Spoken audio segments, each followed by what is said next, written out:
I'm Richard Ryan. And I'm Chris from Big Family Gaming.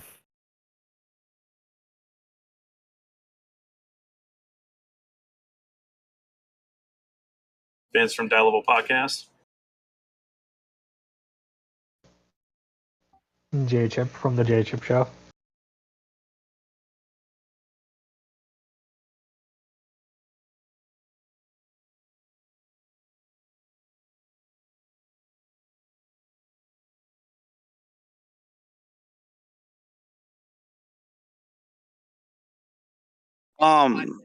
Zombie, sorry to cut you off. E-Kun says he can't hear you.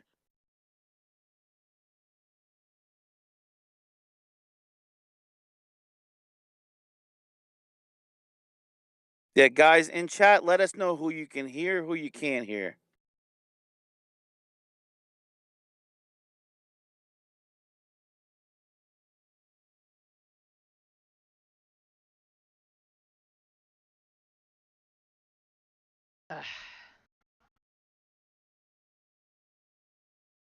Okay, how's that? See? Clearly some outside force does not want me to talk. There you go. You're on now, Zombie. Yeah, I can hear you.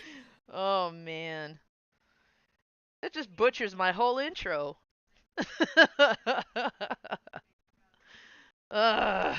Alright, well, I think we can definitely pick that one up where we left off. Everybody, of course, did their awesome introductions there.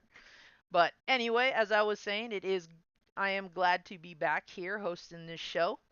And of course, to be hosting this long overdue topic because, as some of you should know by now, I am a huge Capcom devotee, have been as long as I can remember. And I am eager to see what everybody has to share when it comes to Capcom and all their gaming classics. So, before we jump into the topic, guys, any awesome pickups, any cool stories you want to share with us before we jump into the show?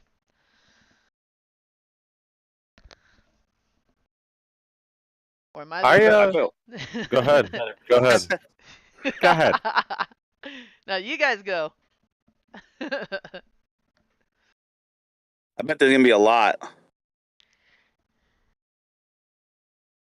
There's a lot on my end. I know that for sure. Yeah, Well, let's hear it. Let's hear it, Vince. Yeah, go for it. Recently, finally got my Castlevania anniversary collection from Limited Run, so that was great. Yes. I mean, it only took 14, 15 months to get it. Right? So I wonder how the Requiem collection is going to be. But let me see. I picked up some PlayStation games, like for PlayStation 1 and PS2. Notably, Wild Arms. I got it for a pretty good price, complete and everything. I picked up Tekken 1 for PS1 long box. So actually, I'm working towards trying to start collecting the long box collection for the PS1. Nice. And then a couple Star Wars, Transformers, Gundam figures. I'm a toy collector. Can't help it. I think it almost kind of goes hand in hand. If you're a game collector, you're a toy collector, maybe vice versa.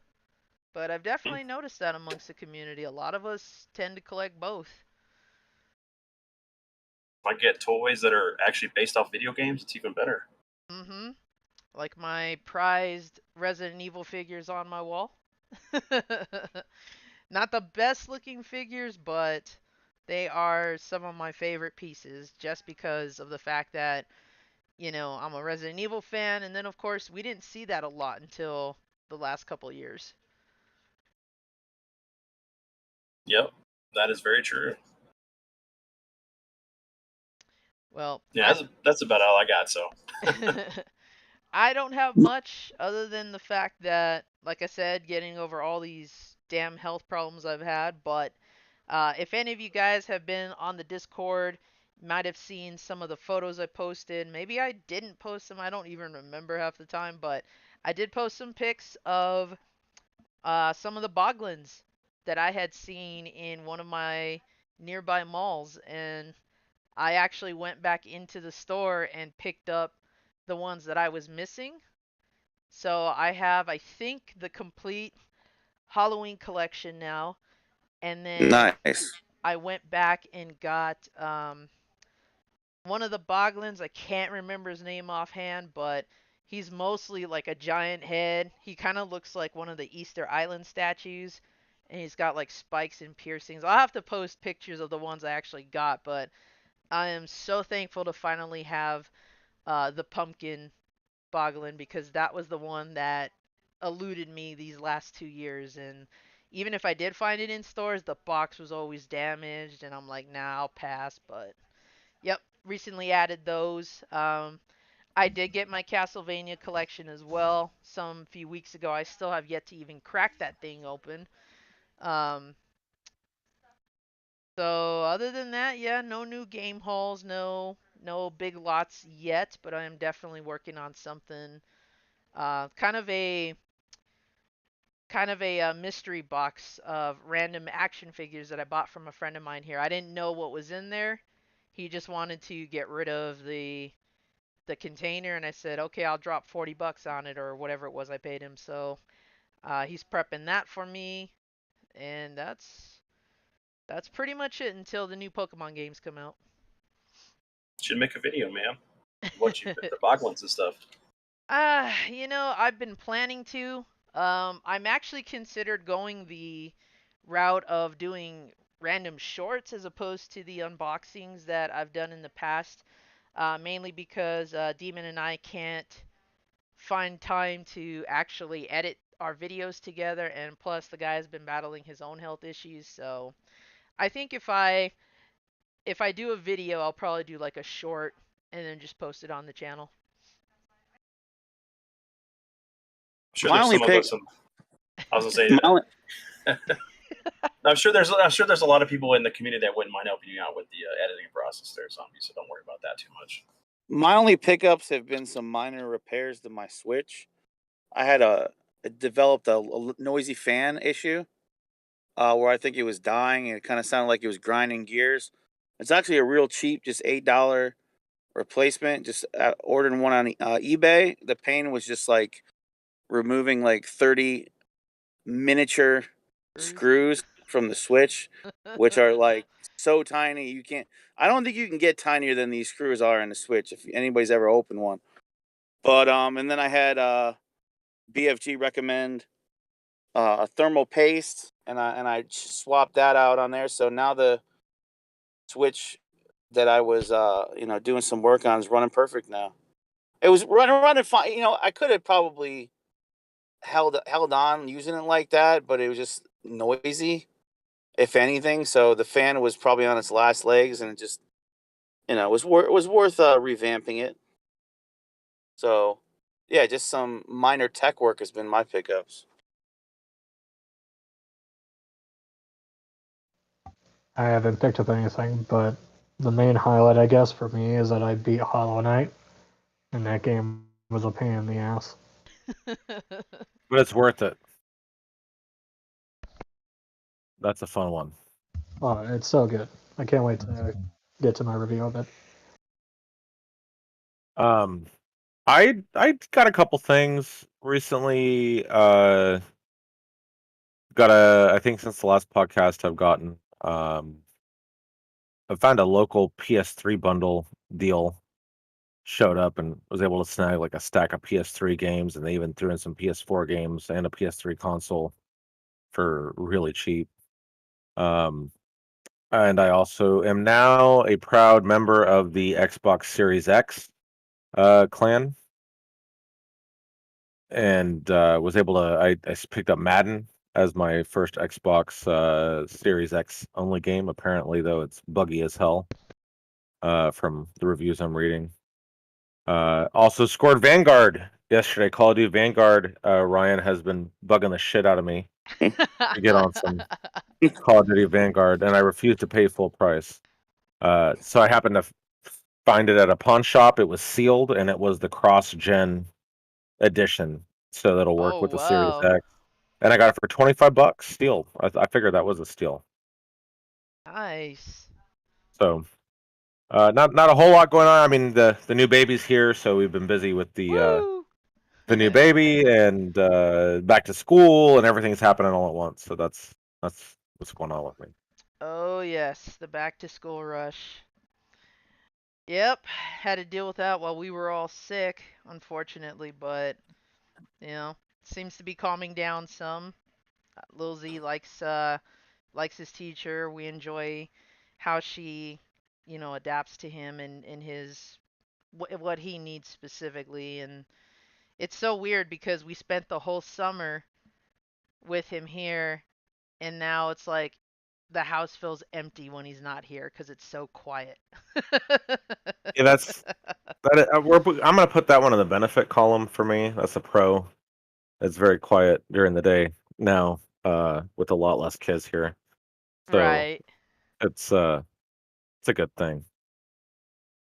Just takes some while to getting used to because, like I said, we were used to, being around him all the time and not really having much of a break. And then he's back at school, but then we're like, we miss him. And you can't really win with that one, but I'm just glad he's having a good time. And I think, honestly, the worst part was doing the back to school shopping because the list was so damn particular that you couldn't buy like a pencil box if it was off by like a quarter of an inch. They requested specific size stuff, and I was like, you gotta be kidding me. I'm like, what happened to the good old days where all you needed was a book bag and a trapper keeper, and there you were. That's all you needed. You're set. Well, even then they wanted the number 2 pencil, and I don't know what the hell Oh is the yeah. difference anyway. They say bust out your number 2 pencils for this Scantron test. Oh, those were the worst. Yeah. Like, what happens if you have a number 3 or a 1.5 pencil? You're gonna get either darker or lighter shading there.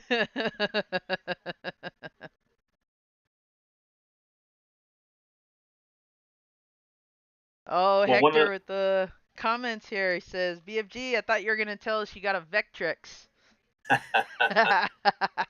Yeah. Okay. So just real quick.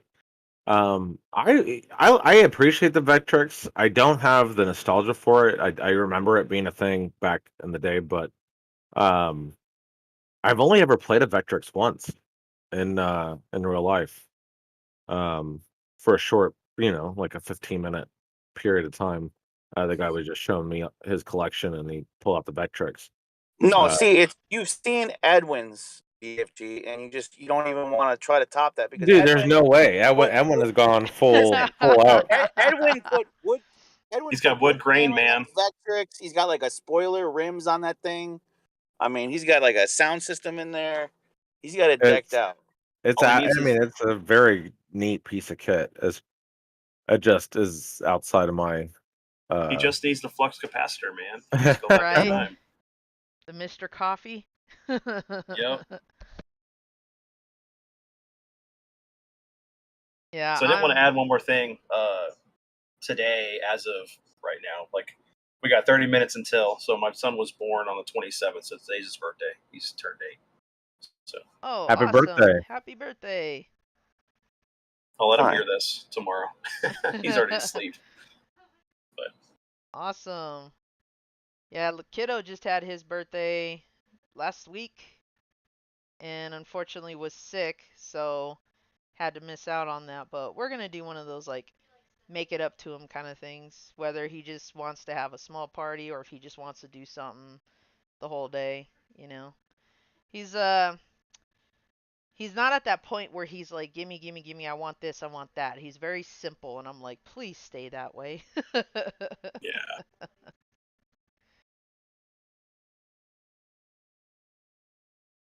We already had his birthday last week, so it was just kind of us chilling around, watching stuff, and just spending time with him today. So just tell him don't be a collector.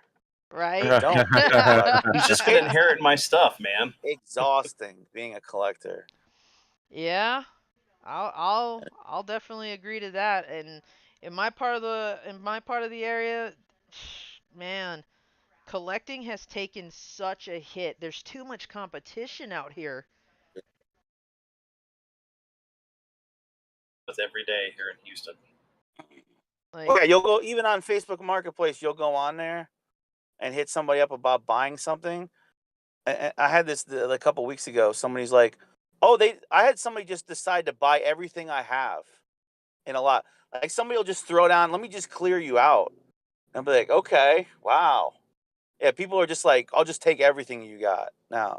That's the kind of reselling that's happening. It's just people will just buy out somebody's they'll be selling, they'll be piecing out everything they have for sale, and then some reseller will just come through and just be like, "I'll take it all. I'll just give you $2,000 and take it all," and they'll make their cut, their $1,000 or whatever they make by just buying everything somebody has. Yep. I'm Or they go to hoping. all the Targets and take out all the toys you're looking for, and Yeah, Yeah. that reseller shit is a You disease go that's to the spreading. guns and get the Pokemon cards. I've been trying. I'm not gonna deny that. I've been trying to get my hands on those before scalpers drive up the prices, and thankfully, I think McDonald's has implemented some kind of system where they limit how many you can buy, or they don't sell like the cards separately from the Happy Meals. Like you have to buy the Happy Meal in order to get them, which I think is fair yeah, I do considering too. considering all the damn hamburger Happy Meals I've had to eat in the last couple of days.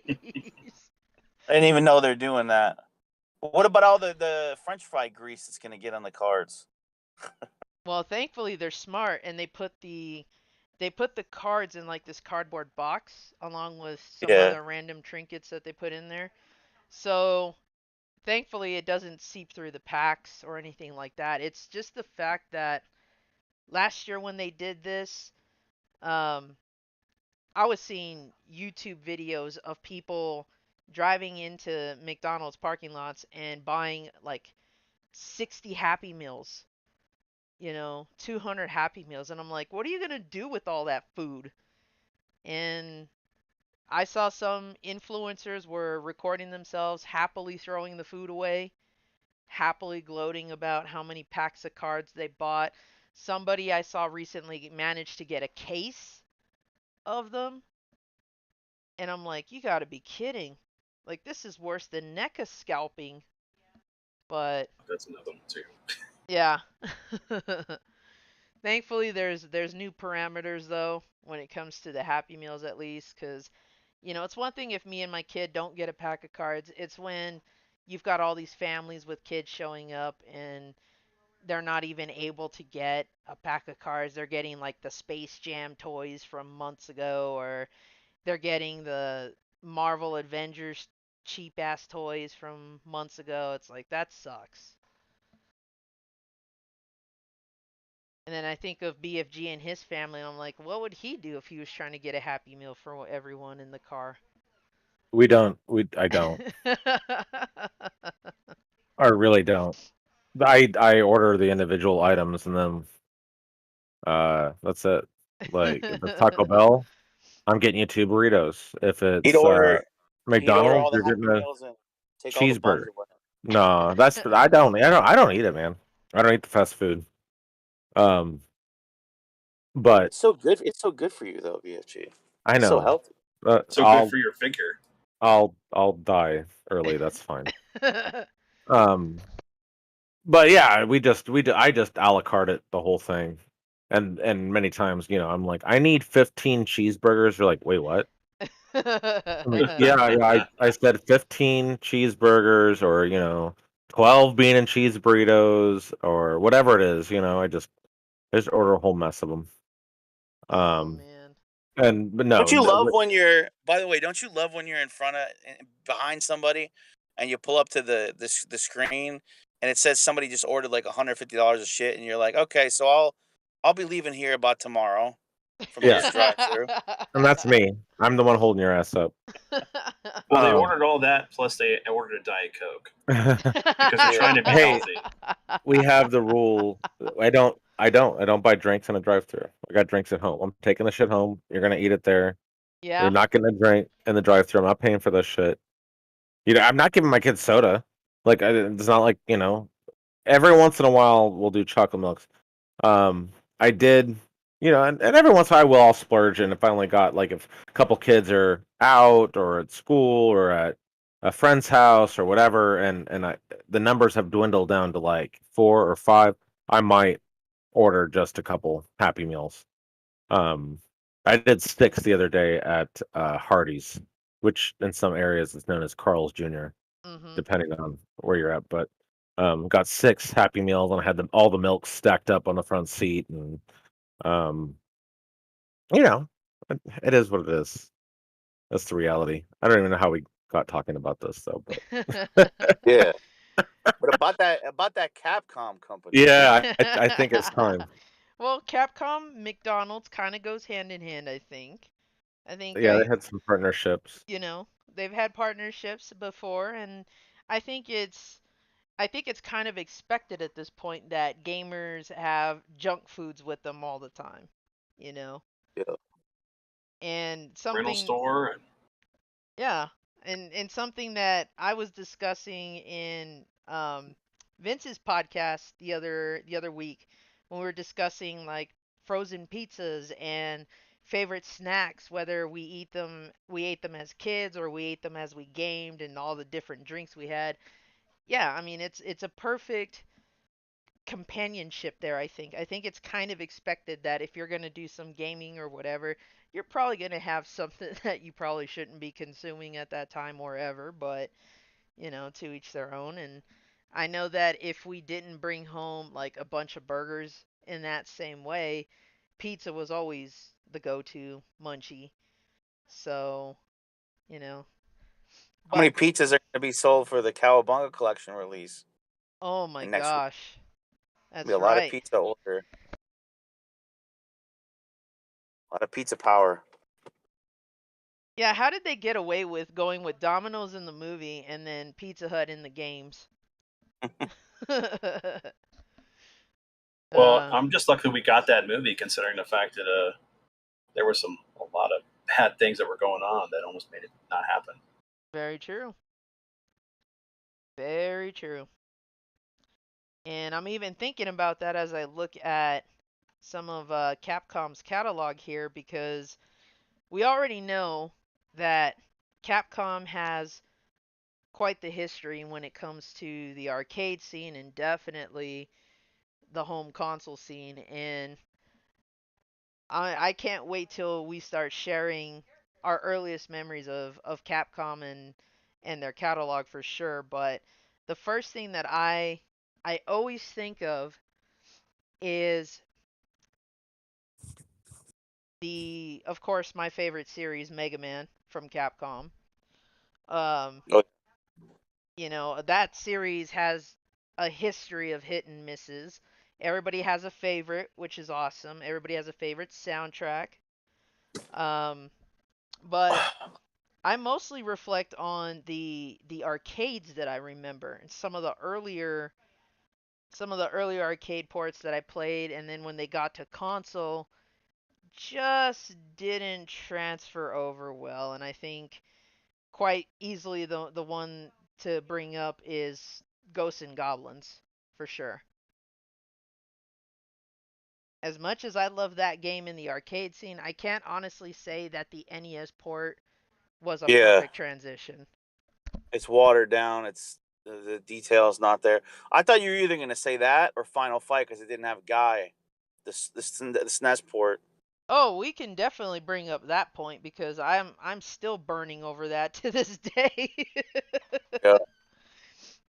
We can make two-player games, we can make, multi-tap games, but we can't fit Guy into the roster for some Dude, reason. do you know how jealous I was just knowing that because I had a Genesis that my friend like could play Final Fight at home, even if he didn't have Guy in it. I was just like, oh no, why my life? Because I loved Final Fight, dude. When I saw that in the arcade, oh my, it blew my mind. So I wanted to play some Final Fight. I would play that at my friend's house, and I was happy just to play it at all on the Super Nintendo. So the fact that it didn't have Guy didn't kill me. And I was still jealous of his copy. But yeah, it burned me to know that he wasn't in there. And I remember my uncle and I rented that game because we played it in the arcades, and we're like, "Oh, it's on the Super now. We got to go rent it." We bring it home. We can't do 2-player. Okay, that sucks. And then it's like, "Well, where's Guy? That's my yeah. go-to character." Well, see, mine was Hagar. Maybe I was like a Burt Reynolds fan. I didn't even know it or something. You know, a big guy with a stash. I don't know. I just thought he was cool for whatever reason. I just, Cody was always mine. So You bought that clean white shirt. hey, man, he goes to prison and becomes mayor in the game series. So come on. That's true. That's true, and he rocks those stripes even in the fighting game scene. So Mm-hmm. By the way, remind me of the ending again. Like, what is it like? There's the battle between them and the chick, right? One of them's pissed. One of them like kicks the other one. oh, you're Yeah, in talking the end. yeah, you're talking about the relationship there. Um, Cody is in love and in a relationship with Jessica, who's Hagar's daughter. And Yeah. Guy is the one that is like reminding him, "Hey, don't mess this up. Go talk to her," and like pretty much being what you would expect a wingman to do, you know. Talk your boy into go making the move, and it's not like there was much of a rivalry. It was more of like, Oh, my bad. I thought it was like a love triangle. Like they were both trying to get her, and if you win with the one, the other's pissed. So I completely misremembered that one. you're probably thinking of Double Dragon. Double Dragon, yeah, Okay. Yeah, that's true. where they had that, and it doesn't specifically say either that Jimmy was into Marion. Marion was more of like Billy's girl, but they did make you duke it out in some ports if you both survived. I swear Cody like kicks him though, or something, or Yeah, smacks him, or punches him. He does something like hits him, and I was like, why does he do that? And I yeah, was trying to figure that out. I think it's Guy that punches him. Like he, Okay. kind of is like, dude, you're missing your chance. Go talk to her, kind of thing. But Okay. it was a strange move for them to make him hit his bro after they just did all that fighting just to get her That's what I back. right. That was my reaction. Yeah. Yes, Ikun. That is another example of a letdown for me too. He's bringing up Street Fighter 2010, which had nothing to do with Right. the Street Street Fighter Fighter. franchise or Final Fight. No. And I remember that was a rental game too that we brought home, and I was like, well, got to make the best of it because if I don't, I'm not getting another game. So, but members of the community have streamed that game before. Mazin, Freak of Four, among a few others, have gone through that game, and we all kind of share our woes about it. It is not the most friendliest of games, and that last boss rush is insane. I always hated that as a kid. You don't say. You know, this is a little off topic, but still on topic. I really think anybody that wants an affordable way to experience some of the best of Capcom is get the Capcom Beat 'em Ups bundle. It's almost always on sale for either 10 on either Xbox. If it's not on sale on Switch, it's on sale on Xbox for 10 or vice versa. Capcom Beat 'em Ups collection. I mean, you get Final Fight, you get Knights of the Round. By the way, when you co-op online, it's no lag. If any of you have like the Genesis collection, you know that there's a little bit of lag there. It kind of pisses you off. That is just seamless. Anytime I've played that with a friend, you team up with a friend on some Final Fight, Knights of the Round, King of the Dragons. It is just perfect. So anybody that's listening and you don't have that already, do yourself a favor, get Capcom Beat 'em Ups bundle, and you'll thank me later because I'm really glad I got it. multiplayer is flawless on there. I don't know how they do it so seamless with the server and no lag and just it's unbelievable. So while we're on that topic, and so I don't forget later, you got to get the Capcom Netcode. bundle. That netcode is great, man. They know how to do it because they've been doing fighting games for so long. So. Mm-hmm. Exactly. And I'm glad I picked that bundle up when it first dropped too, because that's been one of my favorite collections. Well, and then another one, we got it right here. The Capcom Arcade Stadium 1 and 2 are great. Mm-hmm. And, that's where a lot of my love for Capcom started. Of course, my boy Strider's over there on the far right towards the top. Yep. You got the 1942 plane. I mean, can't go wrong with those. Yeah, I recently played through Captain Commando on the Beat 'em Up collection. So good. It was a lot of fun. Let me pull up Strider real quick because this is one of the earlier arcades I definitely remember playing. Let me ask you a question local about Strider, arcade. you guys. Does Mhm. that like slice hurt your ears a little? It's a little bit like nails on the chalkboard for me. At least on the Genesis, that little ting ting ting ting ting ting. Well, that's the reason you're playing it on the Genesis instead of playing the arcade. Right. But I'm just saying, when I play that, I'm just like, I'm loving this game, but I'm bleeding from the ears, dude. And then you could have got the Strider 2 on the PlayStation. You would have got the arcade port there too. Mm-hmm. This is not stretching as well as I wanted it to, but That's what she said. I'm sorry. really? I had to, zombie.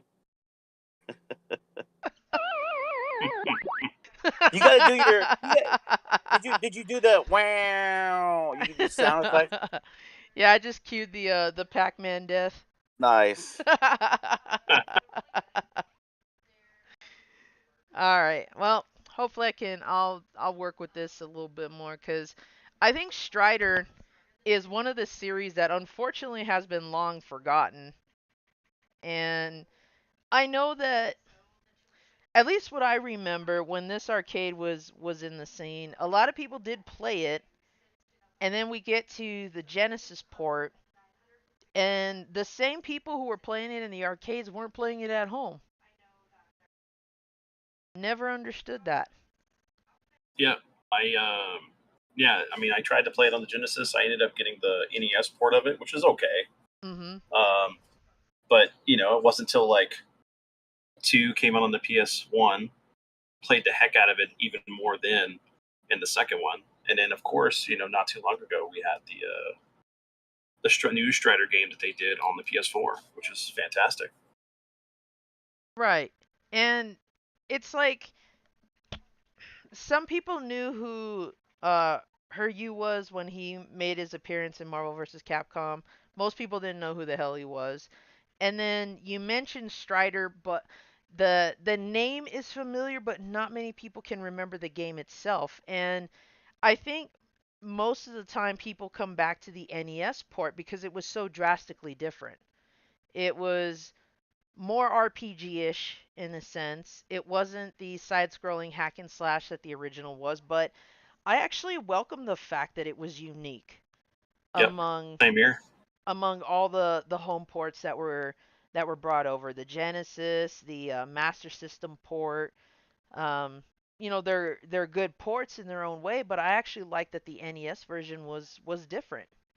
Confusing, especially if you had no idea what countries you had to go to and in what order, but I think that was also part of the fun because they really focused on the espionage element that is somewhat lacking in the original game.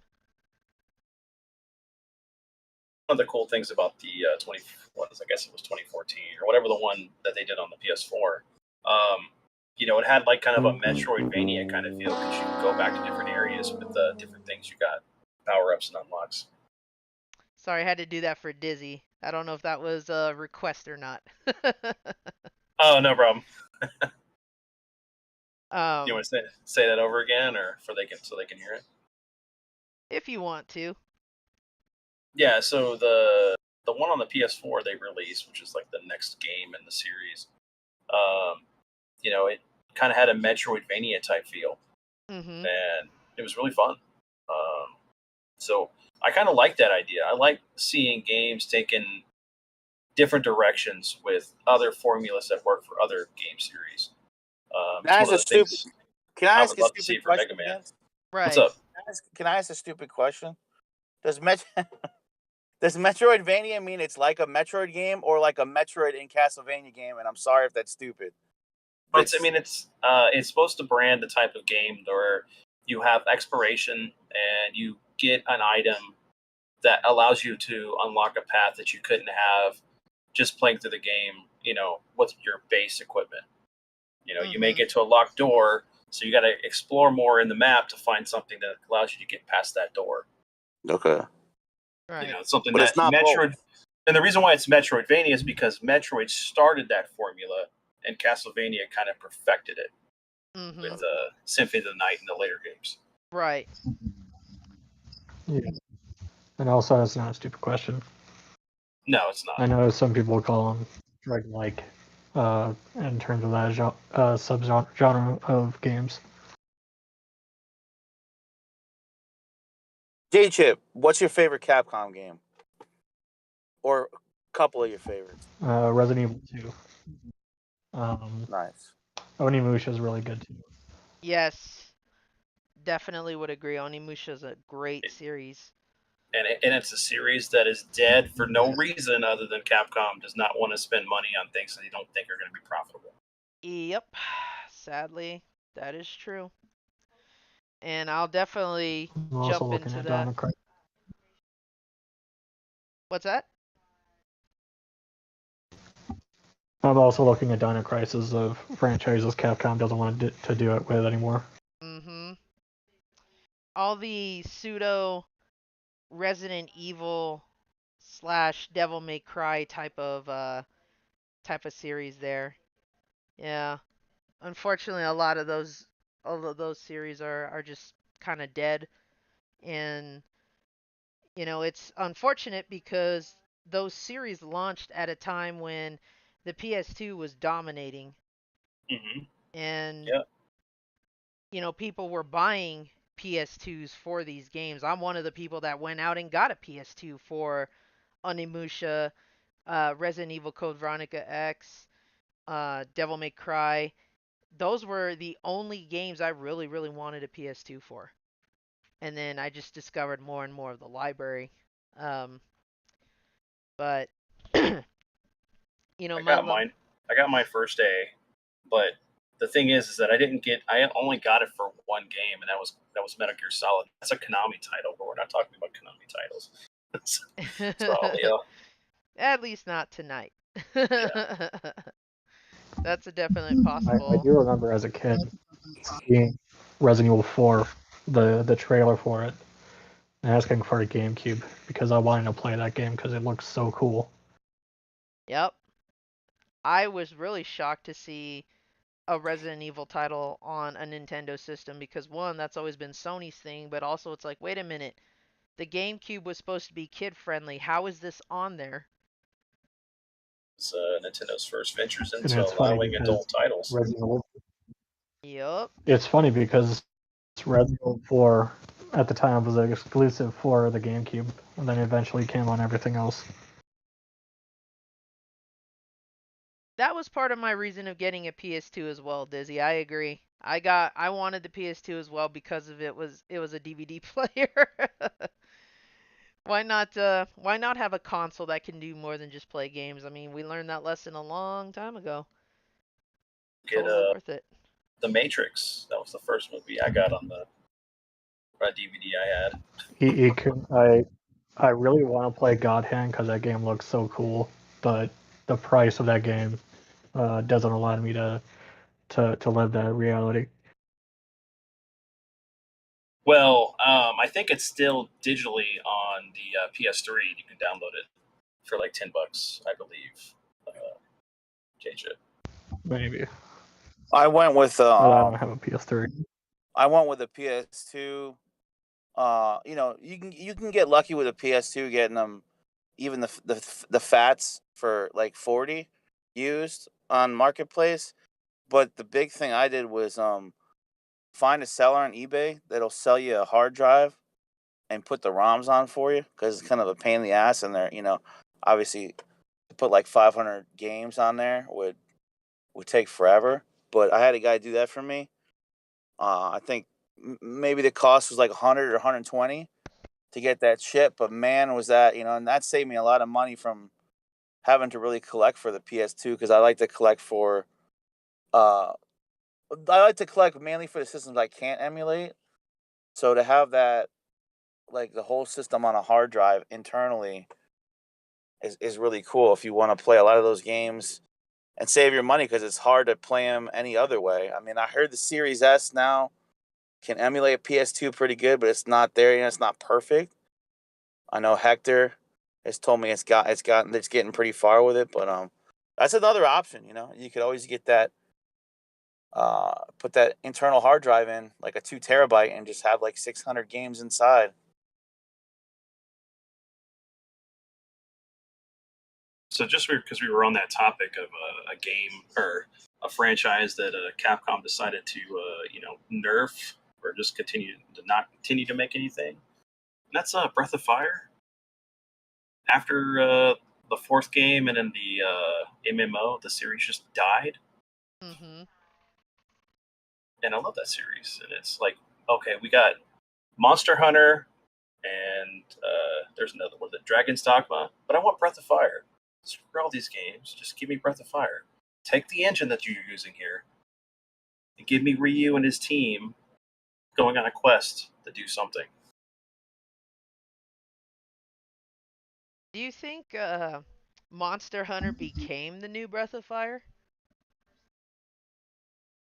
I don't know. I mean, because there's no transformations, it doesn't have anything kind of connecting to it. Mm-hmm. So I don't know. I mean, you even got that new game that's coming out. It's kind of like a Monster Hunter cross with Dino Crisis in a way.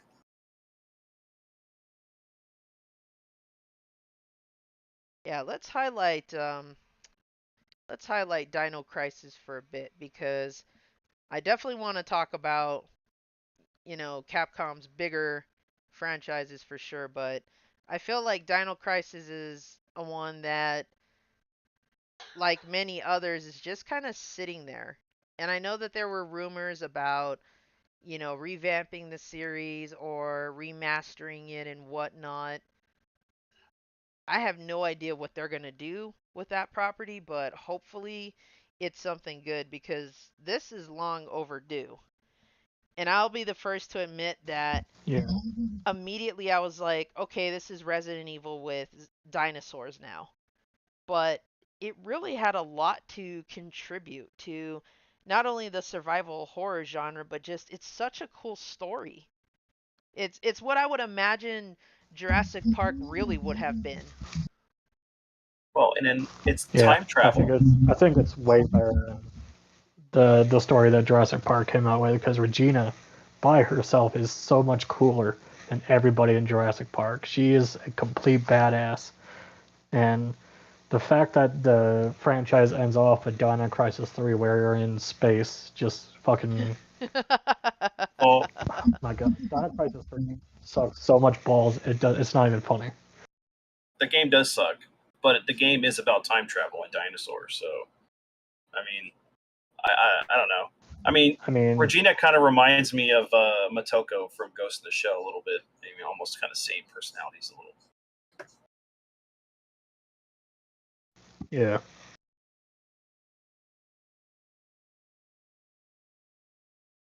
And Dino Crisis also cross-platform, didn't it?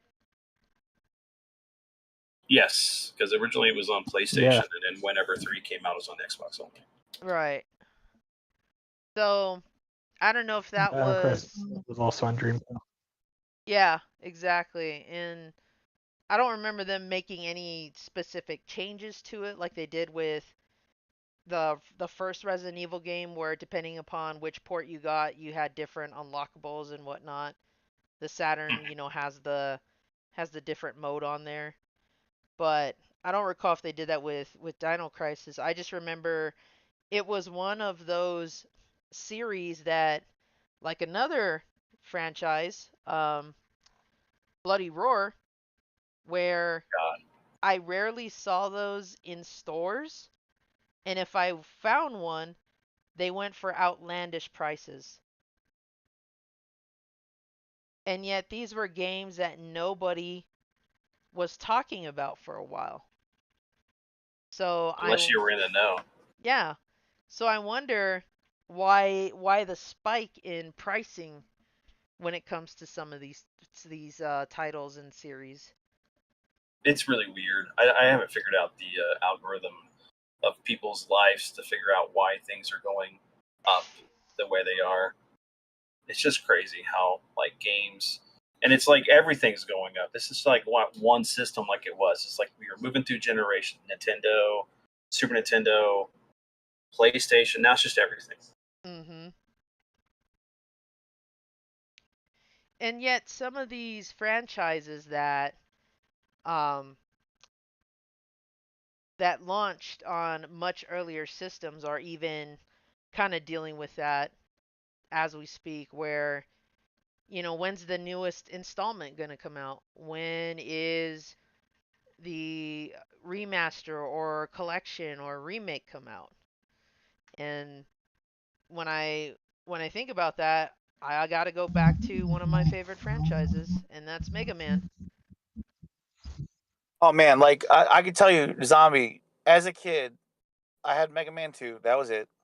I dreamed of having 1 through 6. Like, and I wasn't able to. And as you know, it's not cheap to get all 6. I mean, even when I got them in 2011 or 2012, when I finally got all of them, I think it was probably like came to like 250, 300 to get them all. Now it's maybe like 500, 600 to get them all. Maybe even worse because of Mega Man 5 is so high. But yeah, dude, that was like I just wanted because I wanted to see what they were all like so bad. I couldn't find them to rent anymore. You could maybe find 3 to rent. One was harder, and yeah, forget 5 and 6. Finding those to play, I just wanted to play them, let alone own them was a dream. So I'm with you.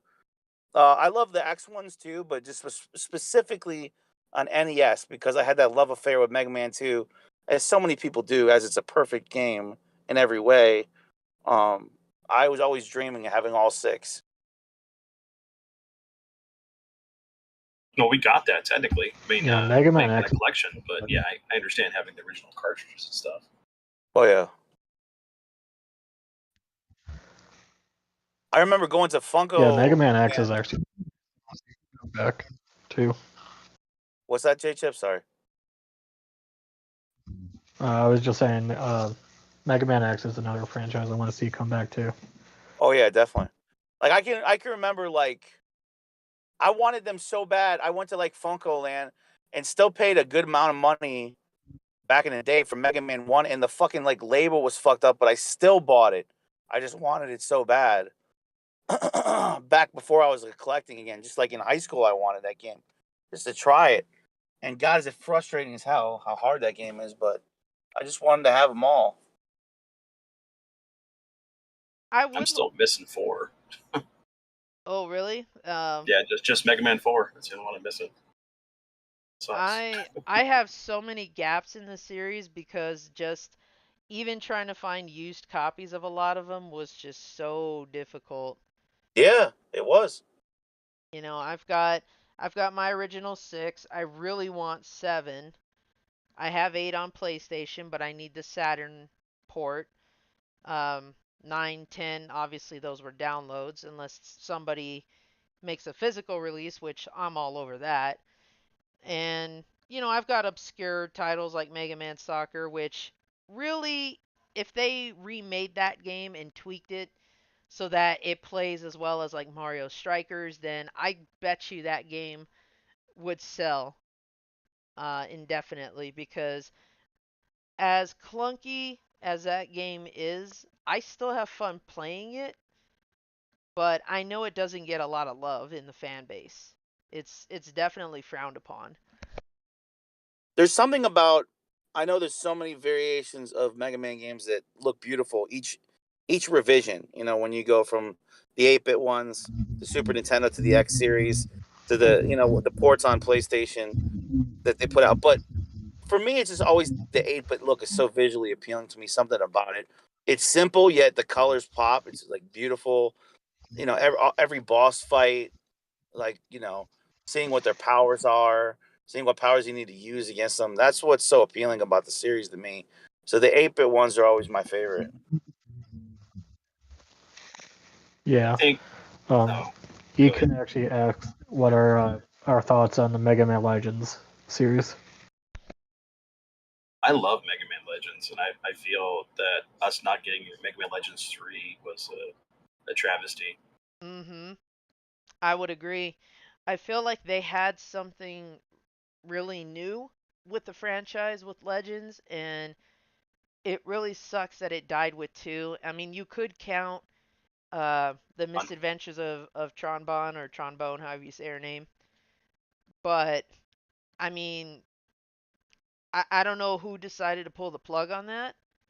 I felt like they were going in the right direction with it. Granted, I think the PlayStation version was better because I'm not a fan of N64 and I admit that, but it's sad that that died so shortly because I felt like they were confident enough to run with it and maybe we would have got a newer edition on the next console, but yep, dead in the water. And then something to add to that too is that KJ Inafune had, like, I guess, a falling out with Capcom. So I mean, they were, what was it? There was also that other Mega Man game that we're gonna do. It was like kind of like Mega Man Universe or something like that. I can't remember what it was gonna be called. Mm-hmm. That got scrapped. We got the Mega Man 9 and 10, which were the 8-bit versions, and then we got uh, we were supposed to get Mega Man X 9, and that didn't happen. It was supposed to go back to the 16-bit days for the look for it, which I was totally down for.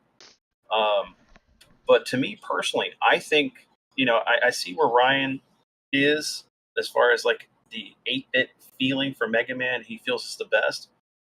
But I love the art style and the level of detail that was put into the way 8 looks, the visual, everything for it, other than the voice acting.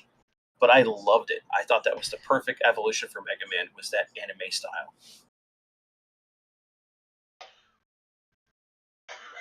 Yeah, I think if they So redubbed for that, it me, would have been better.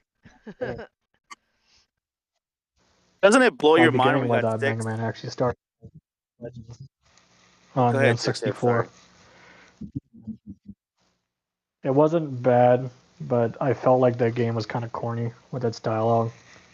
So I kind of just wrote off Mega Man for a long time until I started watching videos about Mega Man 2 and all that stuff, and then I really got into the series with Mega Man 4 because that was the first one I was able to beat on my own. Isn't it amazing we got 6 Mega Mans on the NES? Like, we only got 3 really legitimate, Super Mario Brothers game, that were the mainstay, you know. Like, I'm not gonna count Mario's Missing or Mario's Time Machine. Fuck those games, you know. But I mean, that was the freaking Mario's the freaking mascot. We only got 3 of those. We got 6 Mega Mans. I mean, that's how. I think that's a testament to how good the franchise is. Yeah, and all of them were good too. It's true. You could probably look at it that way, but also you could look at it from the perspective that maybe they didn't need to make any more Mario games because they reached perfection with 3. Yeah. Mega Man titles are interesting in that they started off with 1, which was a fan favorite but very tough for a lot of players, very, still working out the bugs, a little bit janky with the controls. And then boom, we get 2, which revolutionized Mega Man altogether. And then we get 3, which is They another gave us fan the favorite. charge. We get another fan favorite, and technically that's where the series was supposed to stop. Hmm? So the outcry for more Mega Man games, I think, was due to the fact that we went from 2 to 3, and then it's just like Mega Man reached that Mario 3 level of perfection at that point. Most fans will argue either 2 or 3 is the best entry. Yeah. And some of us are in the minority that actually like 4. I know I do. I actually liked the storyline to 4 a lot, and while some of the Robot Masters aren't the best, there were some cool and unique designs there. 5 I felt was kind of like a weak entry. And then I also liked 6. I thought 6 had a really good, different storyline. I mean, if you play through the game, you know what happens, but um, I think for the most part, not counting difficulty, not counting odd controls at times, I'd have to say that for the most part, the Mega Man series is pretty impressive. It's not a perfect 10, but it's definitely an 8 or a 9 for sure, the whole series on NES. You know what's funny? This is again maybe a little of a side tangent, but I think about the games I see everybody playing on NES. Okay, you see everybody popping in Mario 3. You see everybody and their mother playing Tyson's Punch Out constantly. You see everybody playing Contra. As popular and as amazing and as perfect as Mega Man 2 is, I don't see that many people I know or we know play it that much. And I always want to play it. I'm always getting that itch to play it. Maybe it's because I had it. I know tons of people had it as a kid. I'm just surprised I don't see it being played more in like a. And now you guys are probably gonna tell me you see everybody playing it, but I don't know. It just seems like I'm seeing more people always going to Contra, or I'm seeing more people always going to Tyson, or just like those favorites. Whereas Mega Man 2 might be a lot of people's favorites, but I don't see a lot of people popping it on a lot in live streams. Maybe I'm just not watching enough live streams. I don't know. Well, Scrambles was doing 2 today. Mhm. Was he? Okay. Yep.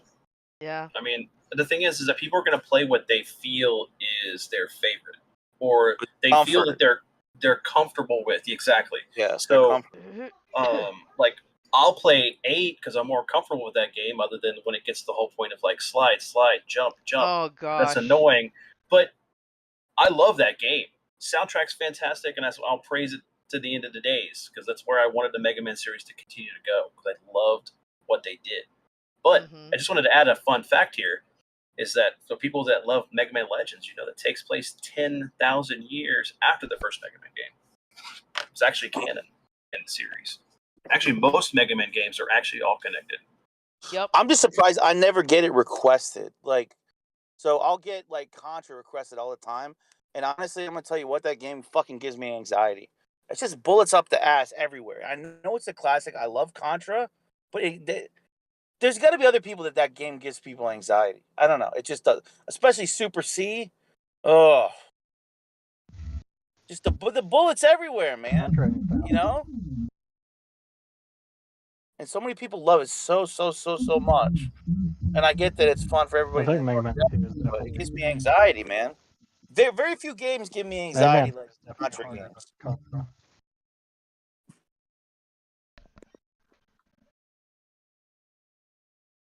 Were you saying J-Chip? I couldn't hear you. I was saying that I think Mega Man 2 is definitely harder than Contra. Yeah, I would agree. Oh wow, see, I find it easier, but I played it so much as a kid. And I think that, highlights what Vince was saying, that people are going to gravitate to their childhood favorites, or, like the same requests that you seem to get when you stream. And it's quite possible to believe that Contra and Tyson and Mario 3 and all these other ones were very loved and highly favorited entries versus, Mega Man 2 or the Mega Man series as a whole. Um, I remember being one of the few kids in my school that was into Mega Man games. A lot of times it kind of just got, uh, it just got kind of pushed aside, you know. Yeah. But I think it's just because whatever it was about Mega Man just didn't click, or maybe they Isn't thought that it was weird though? maybe they thought it But was too kiddie. But Zombie, isn't that weird? Because I feel like almost everybody would put it in the top 5 on the whole fucking console. Well, here's the thing though. You got to think about the fact that the first 2 Mega Man games had weird box art. Yes. It wasn't until 3 that we actually got a design for Mega Man that represented what the game had. And you know what's funny though, Vince? The cover of 2 made me still want it. Well, I mean, that and may be you. I didn't know about what it was. I didn't know about the first one. I seen the cover for 2 and I thought it looked cool. I think it's because I'm kind of a sci-fi nerd. I like that look. That look like a ray gun in a sci-fi atmosphere. Where some of us come from that whole thing of, like most of us did, you only got games, Christmas and birthdays, unless you did something extra, had good grades in school. So anytime other than that, you were renting stuff, or you maybe borrowed it from a friend. So, okay, well, I got this kick-ass cover here with an alien on it versus this dude that looks goofy with this, like he looks like he's riding a horse. Nah, I think I'm going to go with the alien over here. Or this spaceship, you know? It wasn't until the other games that we actually got what the character represented. And some people just weren't able to take that leap of faith. You think of, like, what? You guys already had this episode about, like, the box art covers and stuff. The one on the Super Nintendo with the old man playing the banjo? It's a great shooter. But how many people actually picked it up to rent it, you know? Because I don't want to play this game with some banjo guy on here. You know, so you got to think about that. And that's the thing is, like, you had guys in Japan that were doing things, and you had people in America that think that, oh, the American audience may like this. So, I don't know. I'll get off my soapbox. I wouldn't say so much of a soapbox. You bring up a very good point about, video games having that same rental aesthetic as did our VHS tapes. Yeah. And, I agree that, like Ryan, I looked at Mega Man 2's box art and I just instantly clicked with it. I turned it around, I read the description, and was like, okay, I'm sold on this. I actually played 2 before I played 1. And when I went to go find 1 and I saw that horrendous box art, I was like, what the hell is this? You know? It looked really cool compared to other stuff. The same with, like, the neon puke of Friday the 13th with the Jason on front. Like, that was so badass. I was like, Grandma, I want that. Grandma, I want that. Because she would take me to KB, and I couldn't reach the games. They were behind the register, and you had to ask the guy to even, like, touch it, to even look at it, look at the back. So all I had was those front covers. That's all I had to go by. Yeah. And, when I saw this one, I was like, this couldn't be the same, game or whatever, but it was. It's the predecessor. So naturally, I have to play it. I have to own it as a fan of the series, but in comparison to 2, I mean, my gosh, it has the same appeal that when you play Street Fighter 2 and then you go back and you play Street Fighter 1, it followed the same kind of path where the first game was just like it was so bad, but then part 2 rolls around and it's a huge improvement. Dude, by the way, what were the buttons? What were the Oh, buttons on Street Fighter 2? Weren't they like almost like game show buttons? What the fuck was that? Okay. I can tell you about that. But hold on just a second. J-Chip, what were you saying? So when Street Fighter 2 came out, like, obviously it was a popular one, but did people know about the first Street Fighter, or was Street Fighter 2 the one that was the most commercially successful at the time, and so people just played that one as their first one? To answer Ryan's question first, he said, what was up with the buttons? Okay, that was only on the first Street Fighter game, not Street Fighter 2. And what it was is that it was a gimmick with the Japanese release of the game, because later releases they changed it. it was a button. Depending on how hard you pressed, was depending on was it the just the three different punches or three different kicks. So the downright fears. The whole thing of like how that all the different can't remember what they are now, but And the Hadouken felt like you're throwing an egg at somebody. It was so goofy. Well, and nobody knew. I mean, ask anybody in the chat back then who played the first Street Fighter game. I stumbled upon it years later when I was going to like 5th grade at a convenience store. I was like, "Oh crap!" And I saw, and luckily they had the one that had the buttons like that, where you had to mash on it to have like a stronger attack. Wow, what a makeover! You know what I mean? The thing with what a the makeover in a game is the original rendition of the original Street Fighter relied on pneumatic buttons. Mm-hmm.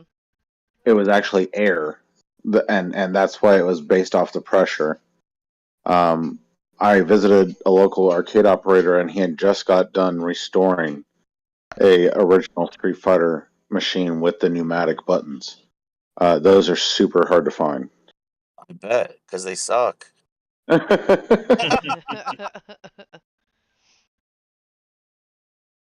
What's great about this game, though, is the fact that like a lot of the characters, like the people you fight, are characters that showed up in Street Fighter Alpha later on. Yep, it's true. Capcom never really forgot its lineup from the original. Found a way to bring them back. Not every character made it, but it was a cool way to bring recognition to the game that helped launch the franchise, even though it's janky as all hell compared to later installments. Here's a And fun fact too. Talk about a fighting game where they got every character. They just hit it out of the park with the creativity and the diversity between character styling and looks and special moves and kicks and punches and just I don't think there's anything that's ever topped it besides maybe Mortal Kombat, but in a more brutal way. Well, let me get to that fun fact. So, did you know that Final Fight was originally going to be Street Fighter 2? They were going to go take it in a total different direction. Yep. Instead of the fighting game. Didn't know that. Yeah. And then, you had a lot of copycat games come out after Street Fighter 2, but Mortal Kombat was definitely one of the ones that when it came out, because I remember specifically this, I remember sitting at my dad's comic shop at the time playing like Ghosts and Goblins on Super Nintendo or whatever one that was. But and then somebody coming in, "Hey guys, did you see the new fighting game that came out? It's like got blood and guts and everything." We're like, "What?" And they're like, "Yeah, it's called like Mortal Kombat. It's beating Street Fighter." I'm like, "How can another fighting game come out and beat Street Fighter? It's the best fighting game ever." Until I played it, I was like, "Oh my god, Mortal Kombat's the greatest." I mean, but we also had So here's the thing with me. Yeah. J-Chip does not give a fuck about fighting games. So Street Fighter to me was something I dabbled with. It was kind of cool, but I could give a shit less. I don't give a fuck about Tekken. I don't give a fuck about Mortal Kombat. But I will say, the Street Fighter anime movie is really good. J-Chip's feelings towards fighting games.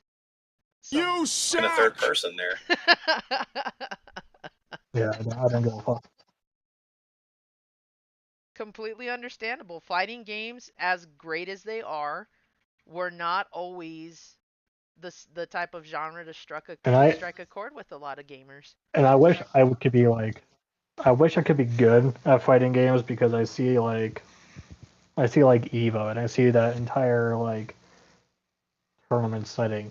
And I think it looks so cool, but like I just don't have the patience to ever get good at a fighting game. Well, I'll take you under my wing. I'll get you good. Yep, he plays Tekken. What is it, Tekken 7? Or which ones? Yeah. Yeah, Tekken 7. Guilty Gear. I play about everything. I mean, I love fighting games. It's one of the things that I adapted to 100%, which brings me into a segue. Another game series that we have not gotten, and it just ticks me off, is like, why haven't we got another Darkstalkers? Yes. Yeah, they're really good. We got 3 of them though, right? We still don't have a 5 of them. complete catalog, yeah. Yeah. Because Aren't they Japan, making a remaster though? I think we're supposed to be getting some sort of remaster. I thought all of them were included in the new fighter bundle. I thought they included every Darkstalker game in there. Yeah, they have all 5 of them on there. Okay. Keep waiting for that to go from 40 to 30. Please go on sale. It's like, my first love, Morgan. She doesn't get any love. Oh, she does, actually. She shows up in everything. Yeah, there's this place called DeviantArt. I don't know if a lot of people know about it. Where all the mouth breathers go to do something. It's where you go when you think somebody hasn't drawn what's going on in your thoughts. It's where you Yeah, go to You need if to go you to dudes.com. probably like be- hentai. Chances are it exists. If you can think it, it exists. Yep. Yep. Or you go to like see Marge Simpson be defiled. I always forget what it's called. Is it Rule 34 or Rule something? I believe so. Yeah. Yeah, it's Rule 34. I gotta say, not like it matters my thoughts on this. That just does nothing for me. I guess I just like human flesh. Just anime, like I know. I just some people I just can't. It does nothing. Then leave the hot anime babes to us then. But listen, as a kid, did Jessica Rabbit spark something? Yeah. But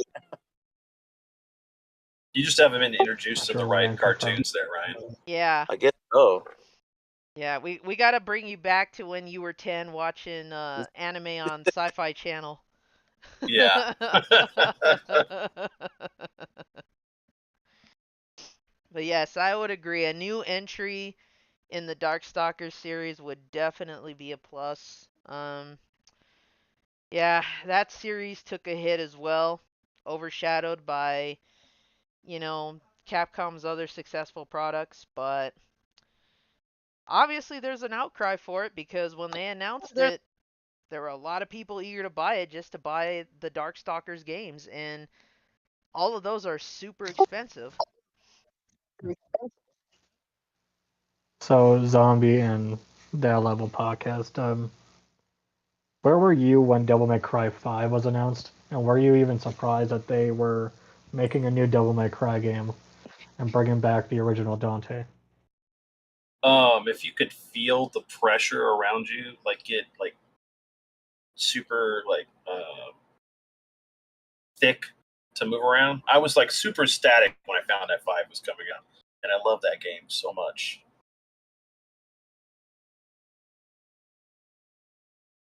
I had mixed feelings, honestly, because I loved the first game. Second game, I hated. Loathed it to this day. 3, awesome return to the series. 4, okay, tolerable. And then the new Devil May Cry, I'm like, what the fuck is this? Wait, okay, you're not talking about 5 then. You're talking about that other game. Yeah, I forgot about that one. We talked about that before, JJ. Yeah, Yeah, that other. I'm That talking was, about Cry 5. was it Platinum Games or whatever, or who was it? The Ninja Theory who did that one? Emo That Dante. was Ninja Theory. Yeah, it was Ninja Theory. Yeah. While that game's story and characters are shit, I still think DMC is a pretty fun game. I played it. I actually liked the fact at the end, he gets the white hair, but other than that, it was just like it was some cool game mechanics, and that's kind of what drew me in. The story and what they changed was not great. Mm-hmm. But whenever 5 came out, I was there, man, and I thought that's what you were talking about. 5 was fantastic. I have to I was sit talking down about and Devil May Cry. I have to sit down and play that game like hardcore because I remember just being so put off by the prior game that I'm like, you've already ruined Dante. What else can you do? Oh, they're not even connected. I mean, I'll that's be honest. When I heard that Nero was once again going to be the main character, I was kind of skeptical because I don't like Nero in 4. He was just kind of a crying, whiny bitch. That's Yes. most of the game. Mhm. I didn't want him to be that crying douchebag in Devil May I have Cry 5. I have a But thankfully- replica Red thank- Queen over in my living room. So I mean, I like the character. He doesn't replace Dante, but with what we got with the 5, he's actually family. So I'll leave it at that. Yeah. And I'm just like, I'm happy they gave him an identity in Devil May Cry 5 because in Yes. 4 I just wanted to play as Dante, and he looks like Dante. A lot of his moves are very similar, but he's not Dante, and I was just like, what the fuck? Yeah, but Dante got some cool moves too. You got to play both characters in both games. I mean, but like, not at the beginning.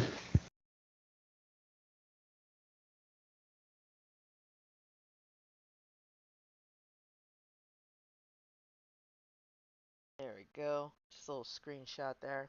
Yeah, 1 and 3 will probably always be my favorites, just because of what they did with them. And plus, I like Virgil.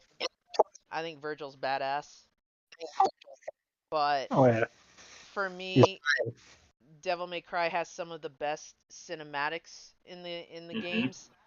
Some of the best like just moments and all. I to this day I love watching the scene where he takes down Phantom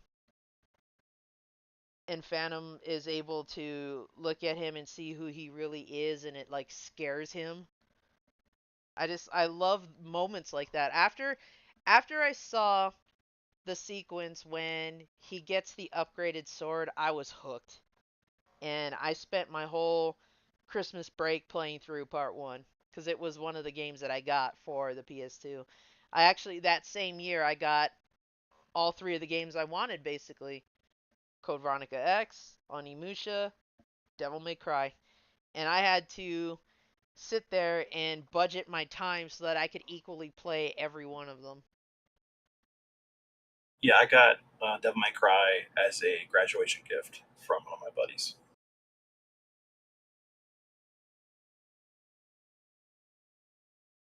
So highly Played the heck out of recommend highly discovered- recommend that series if you can. I discovered Devil May Cry through the demo disc that you would get when you got Resident Evil Code Veronica X on PS2. Oh, nice. See, I want a copy of that set, but I really want the one that came with the Wesker disc. No, that one. Yeah. That one is one of my sought after grails on PS2. I want the original Code Veronica X with the Wesker Files DVD because that was such an awesome like shout out to the series in a way. But I also just like that it gave more backstory to the franchise. It made me love what I didn't know about the game even more. So I guess this would be a good transition to move over to probably one of its biggest franchises, Resident Evil. So, where were you when you first discovered Resident Evil? Oh, I can tell you exactly where I was. I had just gotten home from school. I'm in grade school still. My uncle is in high school, and near his high school was a used game store. He comes home, and I'm sitting there doing my homework, and he's like, "Hey, how much homework you got left?" And I was like, "I'm almost done." He goes, "I bought a new game. We need to try it out. Resident Evil." I hadn't heard much about it because at the time we had just gotten the PlayStation, so I didn't really know the library very well. And he hadn't heard of that either. but something about the story and what you have to do just kind of caught his attention. Um, and honestly, Ikun, I wish I knew the answer to that because Code Veronica is one of the best entries and it's so overlooked. I think RE4 is more hype than it should have, but that's just my opinion. Um, anyway, we're loading the game up. We get that cool cutscene. We get the intro with the very bad English dubbing, but we love it. We start out the first second. We start where, we're playing as Jill. He dies unfortunately because he can't figure out the tank controls, and gets pissed and is just like, "Here, you play this." And I start going through the game, getting used to it more and more, and I tell you, after I learned the controls, after I figured out how Jill can lockpick and just how, you have to really put on your thinking cap with, okay, what if I move this? Can I interact with this? And you get to the Cerberus hallway and I'm just like, this game is freaking awesome. I didn't even want to go trick or treating that Halloween because I was so in love with Resident Evil that I'm like, forget costumes and candy. I want to beat Yawn, or the giant snake, before I found out what his real name was. But I had to go with my friends after all, and I was so eager to get back home so that I could finish playing the game. And from then on, I was a devoted RE fan all the way.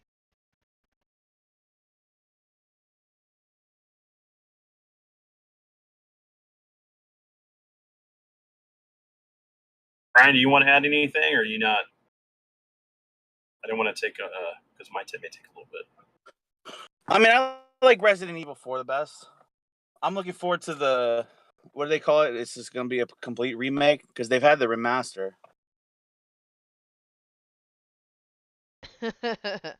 Comic Man, I can't even begin to tell you how some of those jump scares got some of my friends back in the day. That's awesome. So, to answer, what was it who said about Resident Evil? Well, I hate that Ikun did. So a lot of it has to do with the fact that that was the one game that wasn't. It was originally meant to be Resident Evil 4,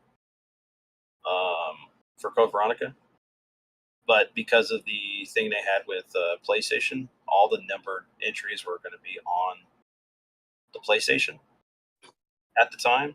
So there's probably some animosity between the two different teams that were working on Code Veronica versus 3.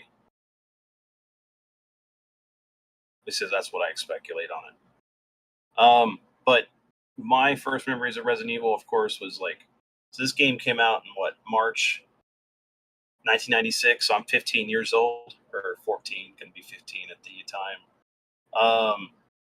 My dad rented a PlayStation. We rented a PlayStation just to play this game, because that's what you could do back in the day with rental stores. You could rent consoles. Mm-hmm. We got to halfway. We got about maybe to where you're going to go into the cabins. Game freezes. Okay, we looked at the disc. We noticed it was scratched. We took it back.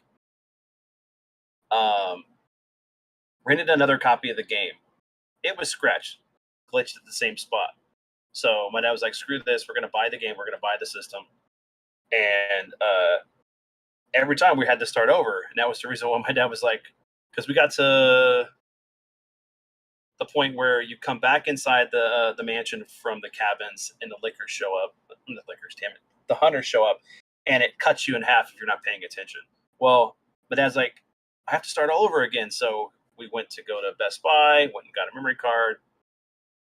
Mad Cot memory cards, which would come back to haunt me later on. So we could play the game. So when we played through this game, we got to the point where I think I was just before getting into the mansion. I mean, the underground facility. My dad was at the tyrant, couldn't beat him, and we're just watching and stuff like this. And then So my dad was at work, and I came home from school, and it's like, all right, guys, I'm gonna go ahead and beat the tyrant to see if I can do it. Did it. My sister calls my dad, says, hey, yeah, your son is beating your Resident Evil game right now. He goes, no, turn it off. No one's gonna beat this game but me first. And then so when he came home, he put on like the heavy metal soundtrack and just beat the tyrant and got the credits, and it was all good. It was just funny moments. I think I like the light gun one the best. Dark Side Chronicles. Am I the only weirdo that's their favorite? I really like light gun games. I really like light gun Not really. games.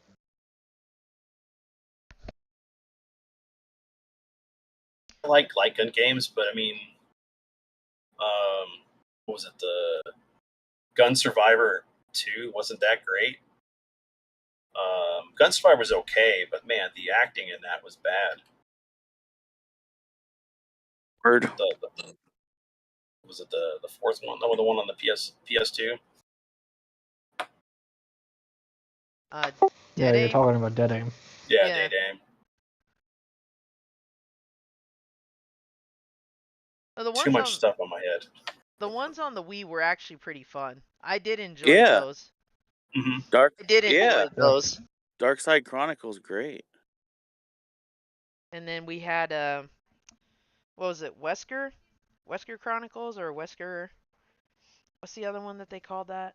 Umbrella Chronicles. Umbrella Chronicles. Yeah, Umbrella Chronicles. Are we getting any kind of echo thing going on here? I'm gonna back We out. are. What's going on with that? Not quite sure. Ikun, it's funny you mentioned that because I got the demo disc with Tomb Raider 2 on it as well. I think I got it in one of my magazines. Are there any go-to Capcom games that come up on bad lists?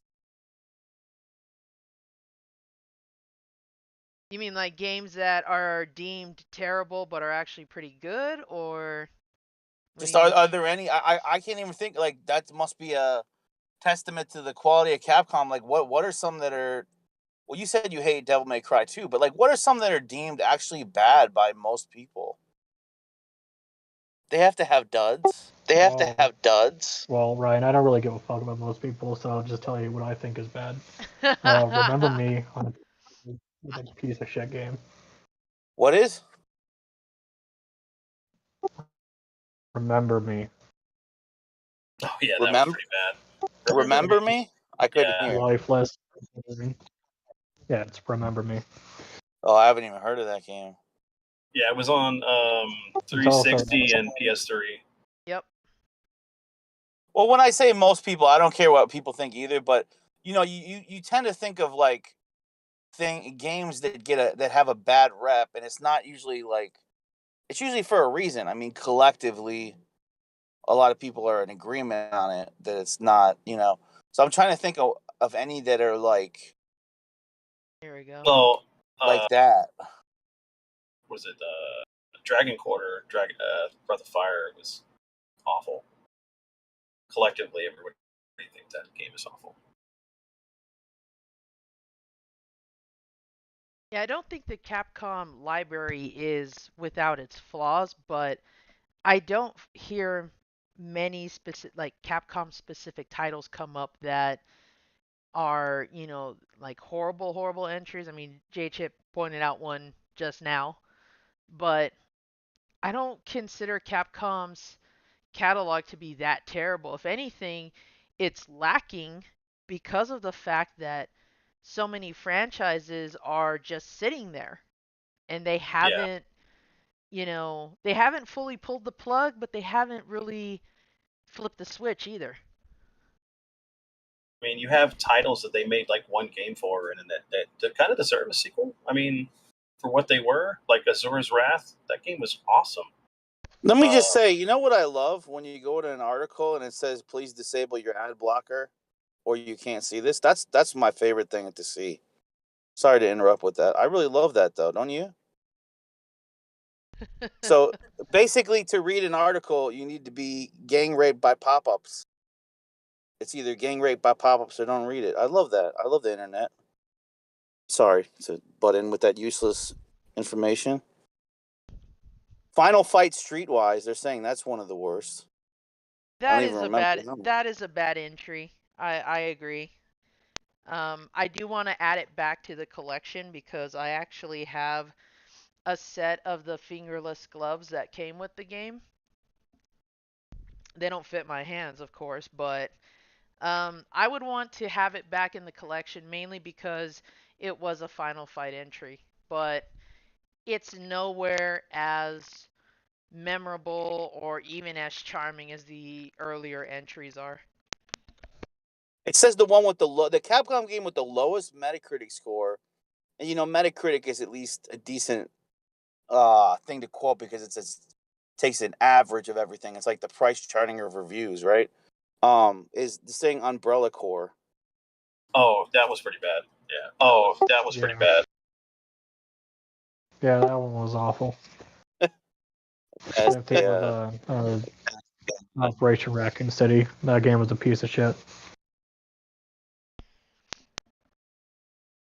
So obviously there are some entries there, but again, overall, I don't really think that there have been a lot of really bad ones under Capcom's label. I'm trying to go through their list right now of stuff, and I don't see a whole lot at the moment. People don't stand out. So what? So J Chip, you love Dino Crisis. What do they hate about 3? Seems to be rated low. You might have talked about that. Regina's not in it. The dinosaurs are in space. Yeah. It's goofy as fuck. And it takes everything that was so good about the first 2 away, and they just had this generic ass 80s action movie. So they pulled a with Jason dinosaurs and your. So they pulled a Jason. Yeah, and it's not even a horror. Come on, man.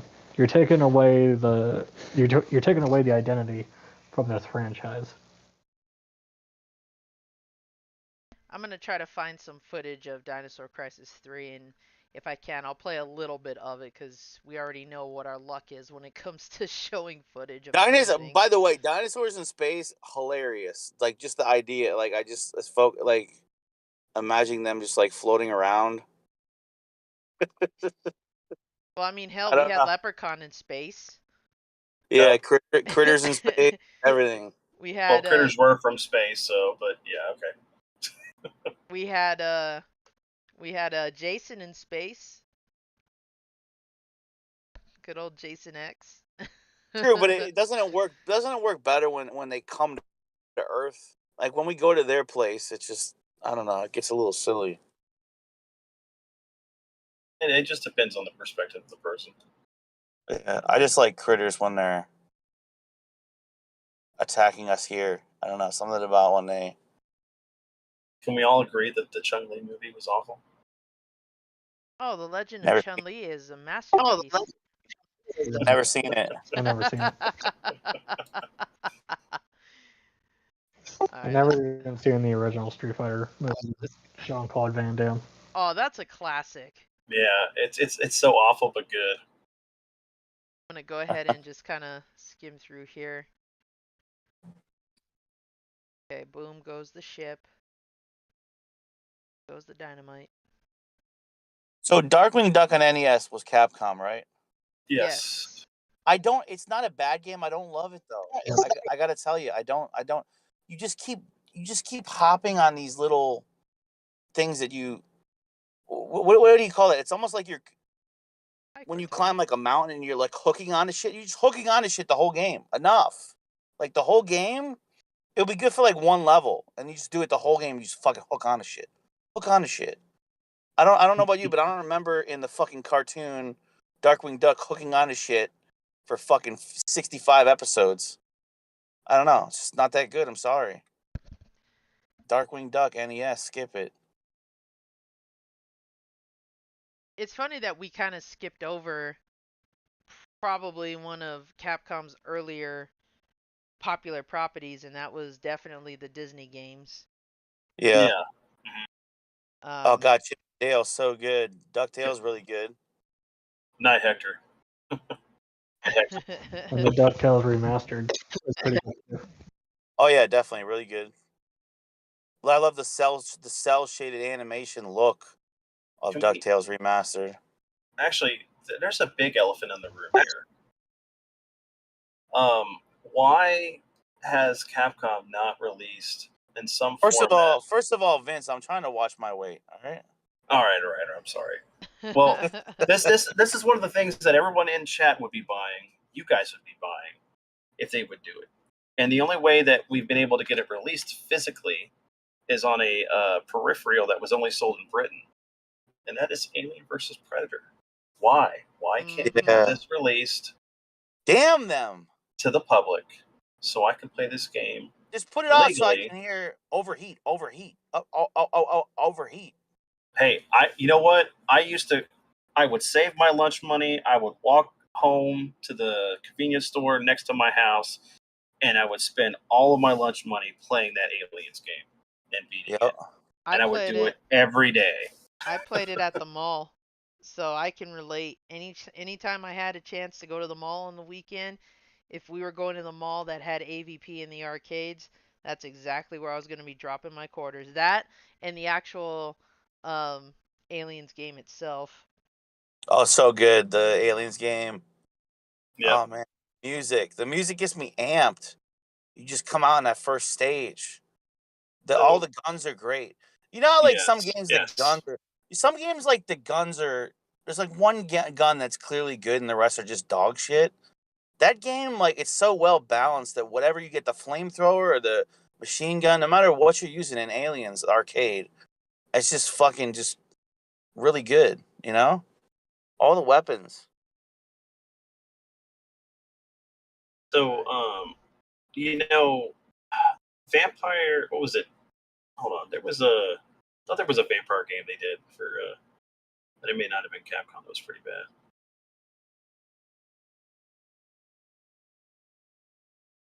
Those zombie resident. Are you talking about Dark Water? Yeah, I don't remember. So zombie Mega Man expert. Why is X7 so low scored? X7? Because you don't play Mega Man until you beat the game with either Axel or Zero. Mm-hmm. So Mega Man's not even his Mega Man game. Nope. Wow, you gotta play Axl Rose the whole time. I hate him. I felt like Ian Malcolm going to Jurassic Park, waiting for the dinosaurs to show up. I felt like Ian Malcolm when he X7 saw the Triceratops turds and was like, "That's a monkey pile of shit." Oh, shit. Now 8 was good. I enjoyed that one, but then they tried to go back to kind of a little bit of formula with it being a better platformer instead of 3D. I mean, it was still 3D, but not how bad 7 was.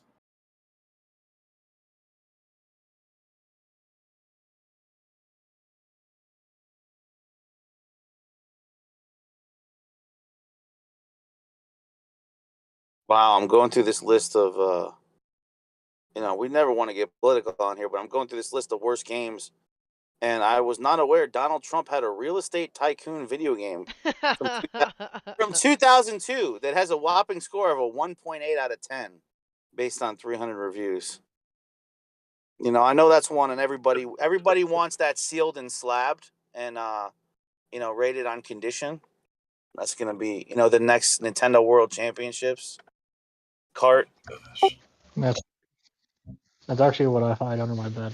I don't want people knowing I have that game on a plaque. I mean, it goes great with the factory sealed board game that he has.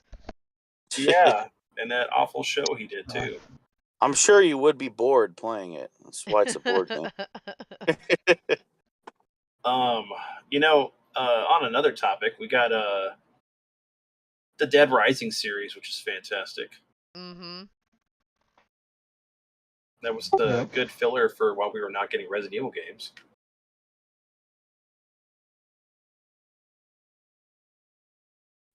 And Frank West is a really cool character. Heck yeah, Frank West is.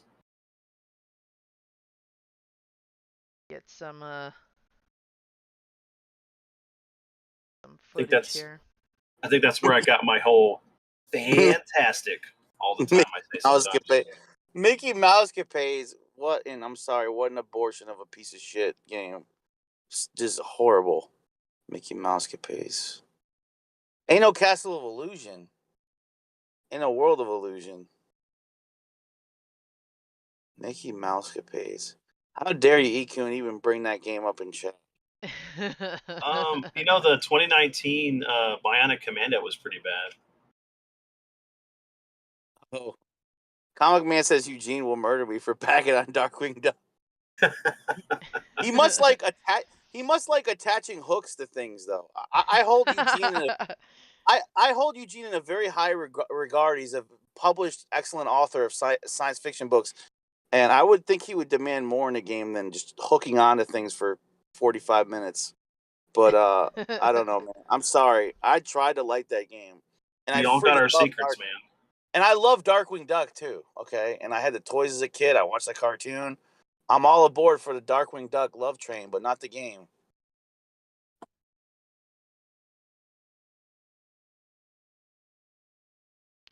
I think Let's talk about how. I was just gonna say, I think Darkwing Duck also has the non-luxury of being one of those games that could have been a fan favorite early on, just the exposure to it, because it came out really late. So, by then Capcom already had its Disney titles that everybody for the most part favored DuckTales, which I didn't. Yeah. I think DuckTales is overrated. It is a little overrated. I prefer Chip and Dale Rescue Rangers 1 and 2. I prefer Chip and Dale's, but I also prefer Little Mermaid. That game Little is really Mermaid is good. I agree. You know what else is not that good? Zombie. Tailspin. Tailspin. Yep. It's not that good. Not that good. As much as I love that show, the game did not transfer well. No. Hate to say it. Okay, we're talking about games here versus like what was on Disney Afternoon, right? Because it was like you mentioned Little Mermaid, and I was like, whoa, wait a minute here. I don't remember there being a Little Mermaid. Yeah, we're talking about the Capcom Disney games. Yeah, no, I mean, see, like that's the thing is like I totally checked out with like certain cartoons after a certain point, so I never got into Darkwing Duck. How dare you, Vince? Hey man, I had anime. I had what? Vince, listen to me. When you're in trouble, you call DW. Nah, dude, I call Goku. No, I'm joking. No, honestly, I had Gargoyles, man. I was watching that, dude. That was like, to me, that was who's Gargoyles? Goliath, bro. Goliath. Gargoyles? It just sounded like you said bar. Hey, man. Hey. However it sounds to the mic, it's fine. Whatever. Hey, if you're a kid talking to bar girls, more power to you. Hey, man. How the hell you managed to get into a bar and start talking to them is another thing. Well, when your uncle's an alcoholic and stuff, and he's watching it, it's like, hey, all right, let's go. No, joking. Right. Go put some quarters into that machine. You think it's an arcade? It's the cigarette machine. Wrong quarters, wrong hole. Oh, jeez. All right, anyway. Gargoyle Quest, though. That's a really good game, though. Yes, it is. But I was gonna say the do they do Capcom not doing. Go ahead, J-Chip. Did Capcom do Demon's Crest on the SNES? Yes, they did. It's really good. Mm-hmm. Okay. Good. Back to another fighter, I was going to say Capcom versus SNK 1 and 2 were great, and I'd love to see a 3. But I doubt it.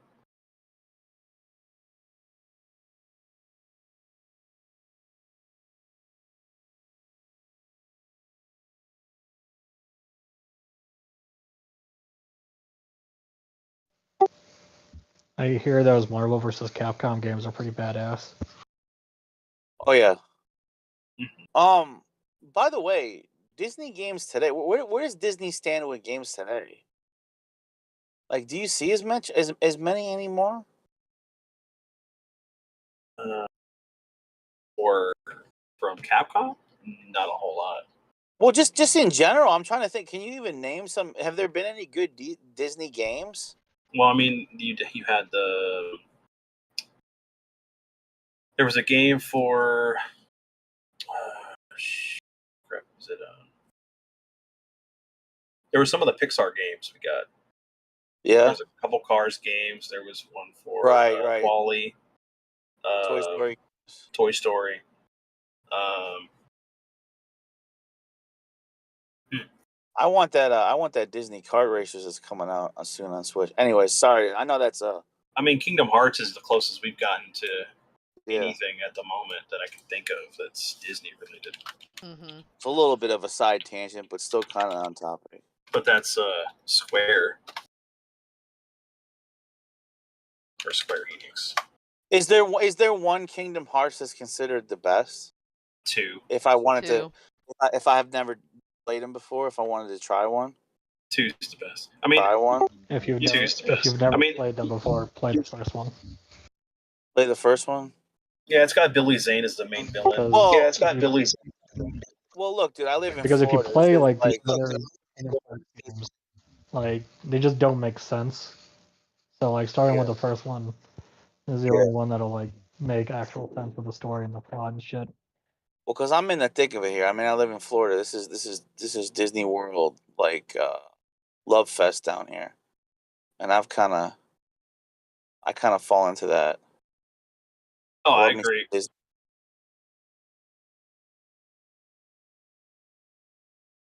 That's a good point.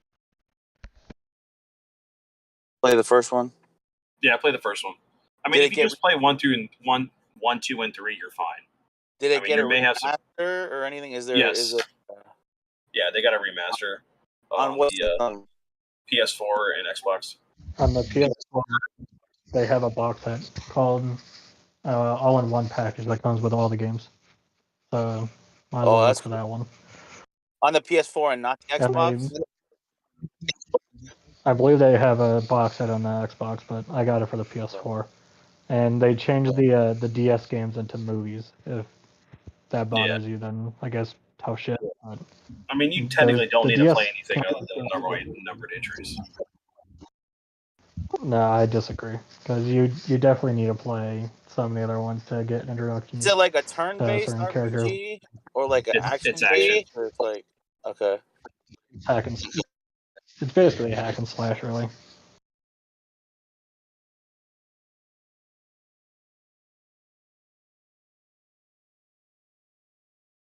To answer your question, Disney Heroes Battle Mode is something that they're doing right now.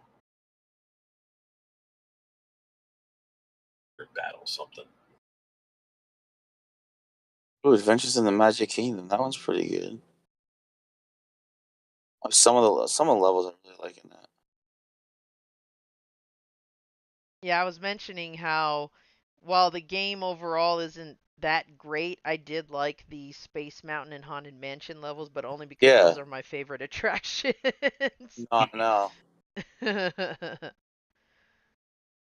I think if you look at Disney now, it's easy to not maybe get it, but like someone like okay, I just like somebody like me that's gone to the park through like the 90s off like at the heights of like the golden age. Like I carry that history to like, that nostalgia based on the Disney of that once was and the Disney that is now. So like whatever Disney is now, I'm carrying that what it once was too, you know? So I think that impacts why I think I still kind of like I'll always love it, You just think of your childhood memories going to Disney World. And the phases it's been through, the rides that have come and gone, the rides that are still there. It's kind of the same way with how Capcom has been with all this mention of, the franchises they kind of continue with, the ones that they've kind of let die off, the ones that we're Yeah. waiting for those, sequels and remakes or collections to come about. Because going back to what we were saying earlier about how Capcom has a lot of different variety to their catalog, and while they don't have a lot of stinkers, they definitely have some that are bad but are forgettable in a way. Hmm. But when you look at Capcom's collection overall, when you look at every game they've ever published, they have something that's just about for everybody. And other video game companies really can't say that much. Like Konami went from variety to now it's much more condensed. And Nintendo is just milking all its franchises for what it's worth, really. Nothing too inventive, nothing really imaginative. It's just, another Mario, another Zelda, another, Pokemon or another whatever. There's nothing really that revolutionary with it. Yeah. And I'm wondering if it's just because a lot of things have been done to death already, or is it just because of all the backseat politics that are going on? Okay, so yeah, Comic Man, Konami has a lot more pressing problems. They do. They've Yes, they made do. they've made a lot of bad business choices. And while I wish Capcom would get off their ass and actually do something with some of these franchises that we still love, I don't really know if they've really been guilty of that. Another It, side topic, but Uh, tell me, excluding Splatoon, when the last time Nintendo's even risked introducing new franchises? Seems like they do Arms, rarely. Arms is a new one, and that was specifically for the Switch. mhm. Yeah. Is that one that Octopath memorable though? was another I mean, one. I mean, Splatoon. Like what I mean. Okay, what I mean is like Splatoon is clearly a hit. We're getting a third one. Like that's one that people seem to. I've played them. They're all right for me. They're just okay. Kind of like a kid shooter, but and I always joke it's a game you literally watch paint drying. Um, but yeah, I'm just trying to think other times like Nintendo's even released brand new franchises lately. we're getting a second Arms too. So I mean, just to preview that That's there supposed to is. blow my mind. Is that supposed to blow Hey my man, mind? if they're Arms? gonna waste printing something extra like this, then yes, I can understand if it was a one hit game, but they're making a second one, so I'm not impressed. Arms doing very little for me, Vince. I'm sorry. It's the yeah. Hey, concept. hey, you know what? Cool. If it was legs, I'm pretty sure you would be there. Yeah. Now whose legs? Kelly Bundy's legs? Kelly Kapowski? Maybe. That might be a little the adult side, but hey, Yeah, Nintendo definitely focused more on peripherals with the Switch, I think, rather than trying to really add more franchises to their catalog. I mean, yeah, they've done so with a few games, but look at all the attention they tried putting on things like the Labo mm-hmm. or the fitness ring or Gimmicky, super gimmicky. yeah, like it seems like they focused more on gimmicks and gameplay rather than hey, let's try to pump out something new. Yeah, it's a bummer because I feel like we grew up in an age when Disney was putting out stuff fresh like Lion King and Aladdin, and now we seem to just be getting. I know I'm jumping back and forth Nintendo to Disney here, but now it seems like we just keep getting the live action remakes, which is so redundant. I don't know. I always enjoy seeing like risks in new properties. I don't want to just rehash the next sequel of the same games we've been doing. Those are great too. Like I know that new Kirby was so amazing. Mhm. I haven't even got to play much of it, but it's beautiful. It's a beautiful game. It's arguably one of the best Kirby games has been, and there's been tons of great ones. But I want to see some new properties, man. Let's innovate shit. Well, that's the thing. That's the key right here. Is the fact is it gonna make them money, regardless of what we want as consumers. If it's not a viable bet for the company, they're not going to jump on it. That's why we don't have any new Mega Man games. That's but we don't have anything new from Capcom or most of like any game company. I think the only one right now that I can think of that's actually trying something new, and it's kind of like it's a hit and miss because I have my problems with it as well. But is Square Enix right now? We got these really cool indie style games that are just all across the board, with what they're trying to do, plus whatever. I mean, but they just lost like what all the Eidos stuff because it got bought up by another company, so they don't even have Tomb Raider anymore. Mm-hmm. But isn't that sad when we're making that argument? Like, if it doesn't make them money, if it's too much of a risk. I mean, Nintendo Nintendo and Disney are supposed to be the one place that they Time do and money. those risks. But hold on a second. This is not like HP, Hewlett Packard. This is not like, you know what I mean? Like, these are supposed to be the most creative places that we have that are all about innovation and creativity and uniqueness. And like, to make that argument that they're more worried about profits, if that is true, that's fucked. Because these are supposed to be the places that they're the exception to that rule. They're not boring corporate America. They're not supposed to be. Well, but they are now because the fact that like they're a publicly traded company. So if they can't meet the expectations by the shareholders, either the project. I mean, you think about Project CD Red, right, with Cyberpunk. It's a perfect example. That game was not ready to be released, but the shareholders made them release it. And then they had to like backpedal, like, oh yeah, it's ready to go, and then they just did everything they could, and now their reputation is gone. Even though the game's finished, it doesn't have any glitches anymore. These games aren't like what they used to be. It takes giant teams to do this stuff now. There's so much money that goes into it. There's more money that goes in some game developments than films. So I can understand why they're like, hey, we need to step back because if this doesn't hit off, we're not going to make our money. We just wasted millions of dollars on a project. People's, the time they put into they're how much they're away from their family. If it doesn't take off, they got to make sure what they're going to do is going to be viable and it's going to sell.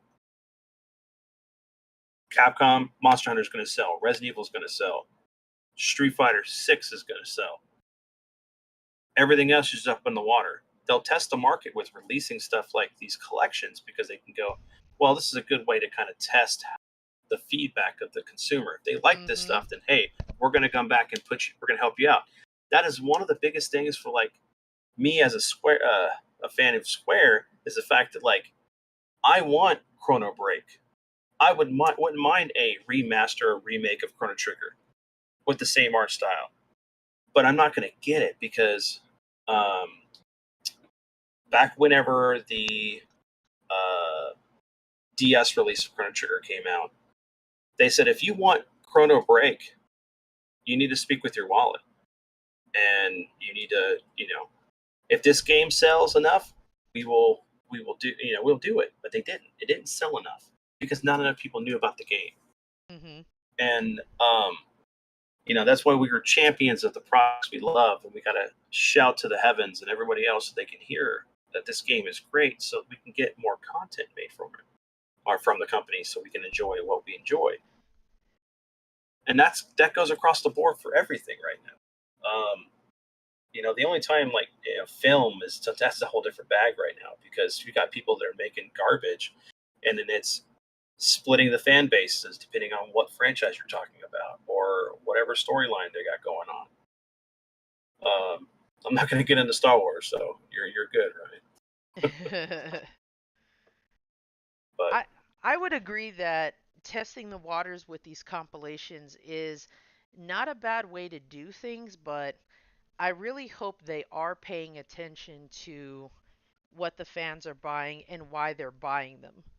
The Capcom has definitely released bundle after bundle, collection after collection of many of its different titles over the years. I think it was Hector who mentioned the Capcom Collection on PS2 is one of the best collections out there, and I would agree because it's got so many good games on there. Granted, a lot of them are Street Fighters, but it gives you exposure to a lot of the titles that made them household names back in the day. And when you look at compilations like Midway Classics or Atari Classics, you're going to have some games in there that are kind of stinkers, but not all of them are. And you get your money's worth with a lot of those. And with the recent release of the Capcom Collection that does have Darkstalkers and has all those classics in there of franchises that are dead technically, it's nice to be able to play those again. But I hope that Capcom is realizing that it's not just about the sales, it's about the franchises that fans have missed. Whether Well, it's you've been there from the beginning or you weren't there in the beginning, you got to expose yourself to these franchises, you love them, and now you're sitting there with the rest of us going, where's the next one? When's the next installment hitting? You know? So I think it's a safe bet to do it that way. I just hope that they either start to do that with a lot of the franchises they have, or they just suck it up and do what they were known for doing back in the day, and that's having that variety. they have the profits to introduce some new properties and take that risk. They don't even have to fucking marketing campaign the shit. Just put it on the e-store. Just do a limited release. Just do whatever. It's not going to cost them that much. You could put together like a 20-person team and not break the bank. They have money to blow on that. Hmm. I'm just not gonna accept this argument that there's no room for innovation and risks. That will kill a company too. If you rest on your laurels, that's another nail in the coffin too. You know, Well, and people will get tired. Eventually, they will get tired. Period. um, Like, I would beg to differ though, because the thing is the same things happen with like Disney with what they're doing with Marvel and Star Wars, and it's happening now with our video games. It's what you're saying is one thing, but the thing is that's not the case because there's not enough people who think like us that are going to just, I don't know, kind of boycott, kind of scream to the heavens, hey, this is not right. They're just going to buy it because they're going to buy what they want and then leave everything else. It's like, you know, they'll adapt. They'll adapt over time, Vince. They don't. People. A lot of people don't know what they want till they see it, dude. They think they want one thing and then they want the other thing. yeah, but if we don't, okay, trying to keep my words here together. So if, yes, people will adapt, but if they don't know any better, they won't know to want it. And you got this whole new generation of kids that don't know any better. Hmm. And parents that may not have been gamers or may have been gamers but had been out of the game for a long time. They're coming back to it and it's like, well, this is different than what it was, but it is what it is. I understand because it was different for my parents. And that's not the case. I mean, the thing is that what's going to make them money? It's exactly. I mean, look at Capcom. What are they doing? Street Fighter, Monster Hunter. But and I hear your argument, and I respect that. But Vince, think back to when they had to start from scratch. That's what created all the innovation and massive creativity. Right, but Was they had to start from the drawing board, and that's when they came up with Kirby. That's when they came up with Zelda, Mario, Donkey Kong. When they were at the drawing board, and that's when you make brilliant things. When your head's against the wall and you got to produce something great. When you rest on your laurels, it's going to get stale. Whether that makes profits or not, it's going to get stale. That's my argument. You got to introduce some new things. you hope that they're going to do that, but they're already making hand over fist for Capcom. I mean, with Capcom for Monster Hunter, Street Fighter, Resident Evil. Why do they need to innovate? But I'm Why not do they saying need to do but anything see, different? you think I'm saying they got to stop making those. That's not what I'm saying at all. I'm saying you can have your cake and eat it too. You can keep making the big money games, the AAAs, and introduce what may be the next up and comers, the next great games to be. No, I get you. They could do this, but how many of these companies are actually doing that, though. Who's gonna take the risk? Yeah, exactly. Yes, because the only people we're seeing doing that right now is the indie gaming scene. Mm-hmm.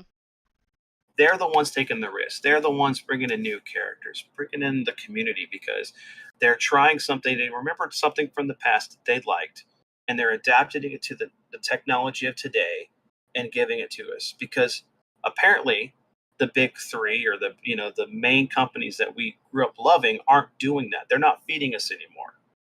So we're having to make our own food so we can feed ourselves because Capcom's not doing it, Konami's not doing it, Square's not doing it. I mean, hell, my biggest thing right now is the fact that and I want to talk about this on one of my podcasts, is the fact that the RPG scene for Square Enix is completely changed because they're not doing turn-based RPGs anymore. They're making action RPGs. And these are for the new audience, not for the old audience. And for me, and they've basically said this, me who loves a turn-based, likes the old school stuff because I played D&D, I played Final Fantasy, and all these things that I loved. Well, we got these indie style games that are right up your alley, but you'll never get another Final Fantasy game that's going to be a turn-based at all. And I agree, you can turn to the indie game developers for that, but it feels a little half-baked sometimes. Oh, it does. It feels a little undercooked, too low budget. It feels a little not fleshed out enough. It feels a little cheap. It's like, when you get a cheap toy, when it could have been made better, when the quality's not quite there. And I just miss the days where you would have the financial backing to creative endeavors like they deserve to have. Like, it makes me sad that, it has to just be semi-underdeveloped by the indie developers. I don't know. Well, It depends on the developer. But Yeah. Sorry. Go ahead, Tommy. Well, I was just gonna say something along those lines that it does depend on the developer, and also that's where a lot of our popular franchises started. Not every one of them was, nailed it right out of the ballpark first try. You either had to deal with stiff controls or just very plain basic gameplay, nothing really innovative. It wasn't until that they started saying, okay, what could we do better with these things, that they decided to flip it around. But I think also because of the fact that there's way more security in just doing with what's working rather than trying to reinvent, revolutionize something that's already been done. That's definitely going to be the route most companies are going to take. It's already been proven. That's the reason why we have so many franchises that are just in the dark right now. They're only focusing on what their biggest sellers are, which is unfortunate because of the fact that Capcom, like Konami, used to be companies where they would take those risks. They would want to try something different. Or if they were going to go back to the drawing board with something, take what they have and revolutionize it. This And goes deep. This goes deep for me because it's like it translates to exactly the same shit I saw when I worked in the music industry. Because I was trying to push really talented bands and artists, and they were only looking at shit like from a look standpoint and face value. Like they just I just hate the fucking corporate mindset, and I hate profits above all else, and I'm just that anti-corporate guy, and I'm always going to feel that way. And but at the same time, I'm not some total hipster about it. I don't, it's tough, man. And just to add to your point, I mean, it's completely understandable. I mean, and that's the thing. You're pushing these new artists, and that's the thing is that we got to push these indie artists that are coming in and making these great games. I mean, think of Yacht Club, man, freaking Shovel Knight, Cyber Shadow, which is fantastic. My game of the year when the game came out. You think about Axiom Verge 1 and 2. One dude created that game, and that game's amazing. Both those games are amazing. Have fantastic soundtrack. There's these awesome studios that are making great games out there that are indie, that are where Nintendo and all these other big businesses are back then. What's even the cat one that just came out? At least it was a fresh idea. Stray. Oh, Stray, man, Stray's great. I like the ukulele. I like the ukulele games. You think of was it the same The studio platformer. that? Oh yeah, exactly. you think of the game Returner, right? That's a big game when that came out for the PS5. And then their first game they made was Resogun. That game's a great game, and no one knows about it. And it was just it's basically a Defender spiritual sequel, or successor. There's these great games that people don't know about that they need to people just need to kind of explore and look at, because you think about how innovative Assassin's Creed was when it came out, and then we just started getting Assassin's Creed games like it's Madden. Mm-hmm. The stories were good, but it was like, okay, where's the innovation? Nothing's changing here. And then Dead Space, we got 2, maybe 3 good games out of that, and then they completely stopped making them because the studio died. And then we have a spiritual successor coming to that here in October.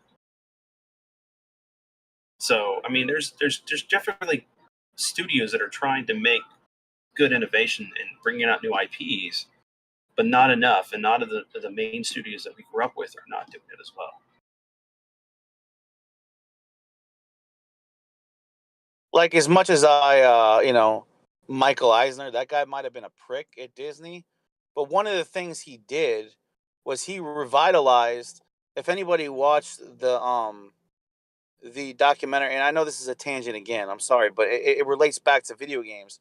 What he did when he started at Disney was they had just made the Black Cauldron, which was a bomb, Mm-hmm. and he put the money and the strength back into the creative team. So he put the money into the prop makers for stuff, and the he enriched the creative end, put tons of money into that to make, you know what I mean? You got to have the people that are revitalizing the innovation part and and take that into a video game developer end. A lot of that stuff does fall down to the people in charge, and the people in charge of the creatives, and whether they're getting funded enough, and whether they're getting the support they need or the backing they need and the budgets they need, Right. And under Eisner, they went on to do stuff like, I believe, if I'm not mistaken, Little Mermaid, Aladdin. Yeah, Little Mermaid was the biggest thing Lion that King. actually made them so much money and changed the whole Mm-hmm. trajectory for. I remember that documentary. But yeah, and the thing is too, just to add on to that, is none of these companies have had these moments other than Konami, and they haven't done anything about it. I mean, they lost Kojima. Metal Gear 5 was half of a game. It was never finished. Then we got that stupid Metal Gear Survive game, which was just a cash grab because they wanted to utilize the Fox engine. But none of these companies have had a moment where they have lost a lot of money and they have to rethink the structure of what they're doing. When a company like them does something what seems so batshit crazy to the general public of gamers, like getting rid of a Kojima, how can they be, even on the corporate side, that fucking out of touch and that deaf to the needs and wants of the actual gamers out there? How can they be so deaf ear on the reality of the implications of that decision, getting rid of a code? You know what I mean? How can they be that naive? It's just, and they got hated for that. How could they be unaware of the impression that's going to give of everybody of them? Because at the time they were fully heavily into pachinko machines. They literally friggin' stopped doing any kind of development. I mean, right after Lords of Shadow 2 didn't do well. Don't they realize we don't give a fuck about pachinko in the States, and we don't even know what the fuck it is, most people? That's my thing. How can they be so stupid? To not care about their North American impressions of their company. Because they make more money outside of the United States. Yep. Because other countries have pachinko machines. Mm-hmm. We're being naive, thinking that, oh well, America's the greatest, but in reality, they have other markets that will. No, not that we're the greatest, but how can they not care our impressions of them? That's like suicide for our that's not impressions. What's the word? How we Our, feel about them. well, what it did, and they didn't bother them one bit. They're still making money hand over fist with their pachinko machines. I mean, but we're all going to be rallying to go buy the Cowabunga collection at the end of the month, right? Mm-hmm. I mean, because the thing is they found the thing. They found the code of, hey, we fucked up, and I'm sorry I'm dropping the F-bomb, but hey, look, here's a Cowabunga collection. This seems to work because everybody's buying these collection of all these old games. If Capcom can do it, we surely can too. And then watch this, they're going to do the Metal Gear Solid collection. I mean, unless we speak with our wallet and say, hey, this is not cool, and all of us just decide not to buy that game. But corporations care so much about bad PR, Vince. They No, they care don't. about humor. They If do. You're talking about a company that is in Japan, not in the States. Different mentality, different business practices, different ideologies. Mm-hmm.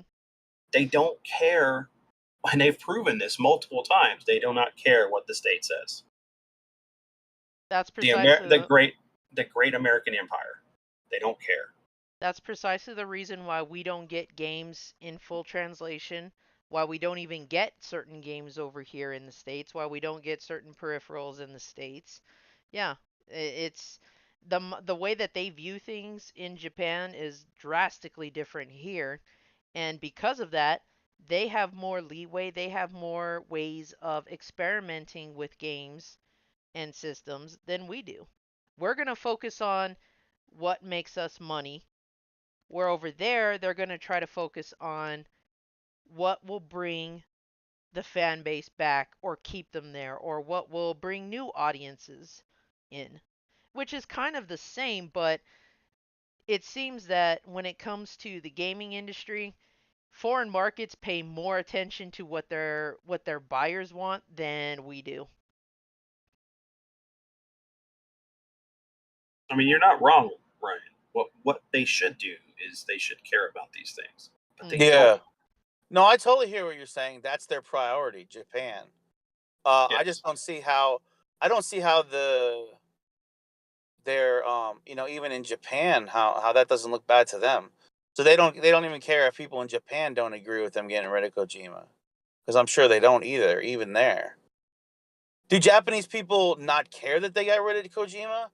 I would think they have the same impression as we do, that was a bad decision getting rid of one of their breadwinning I don't know creators. because I mean, you think of the Metal Gear series itself, right? There's 5 games in the main series, Mhm. plus the 2 on the MSX, and then you had 1 on the Game Boy and 2 on the PSP.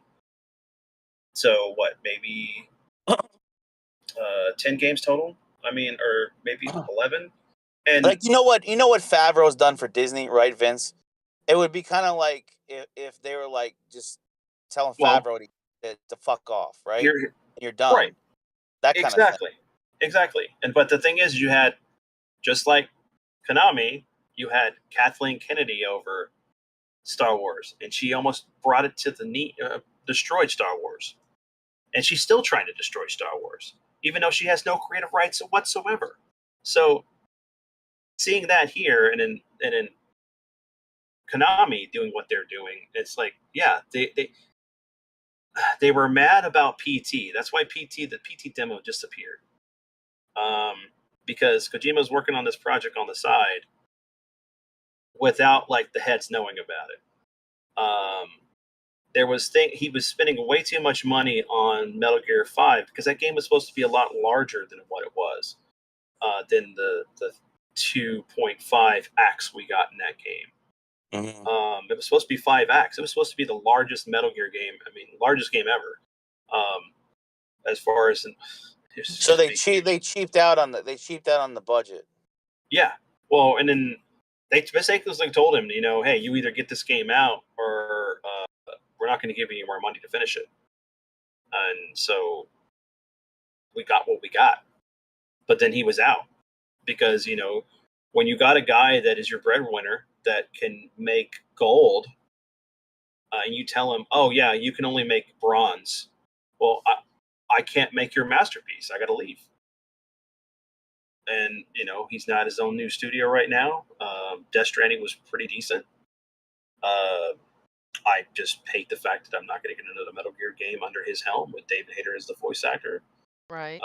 The possibility. I mean, you think about, we got the Sega Genesis Mini 2 coming out, right? Perfect opportunity to re-release Snatcher to the audience. They can't do it because, one, Kojima owns part of the rights to that game, and they're just not gonna do it because it's, I don't know, they're just not going to. Mhm. Just not.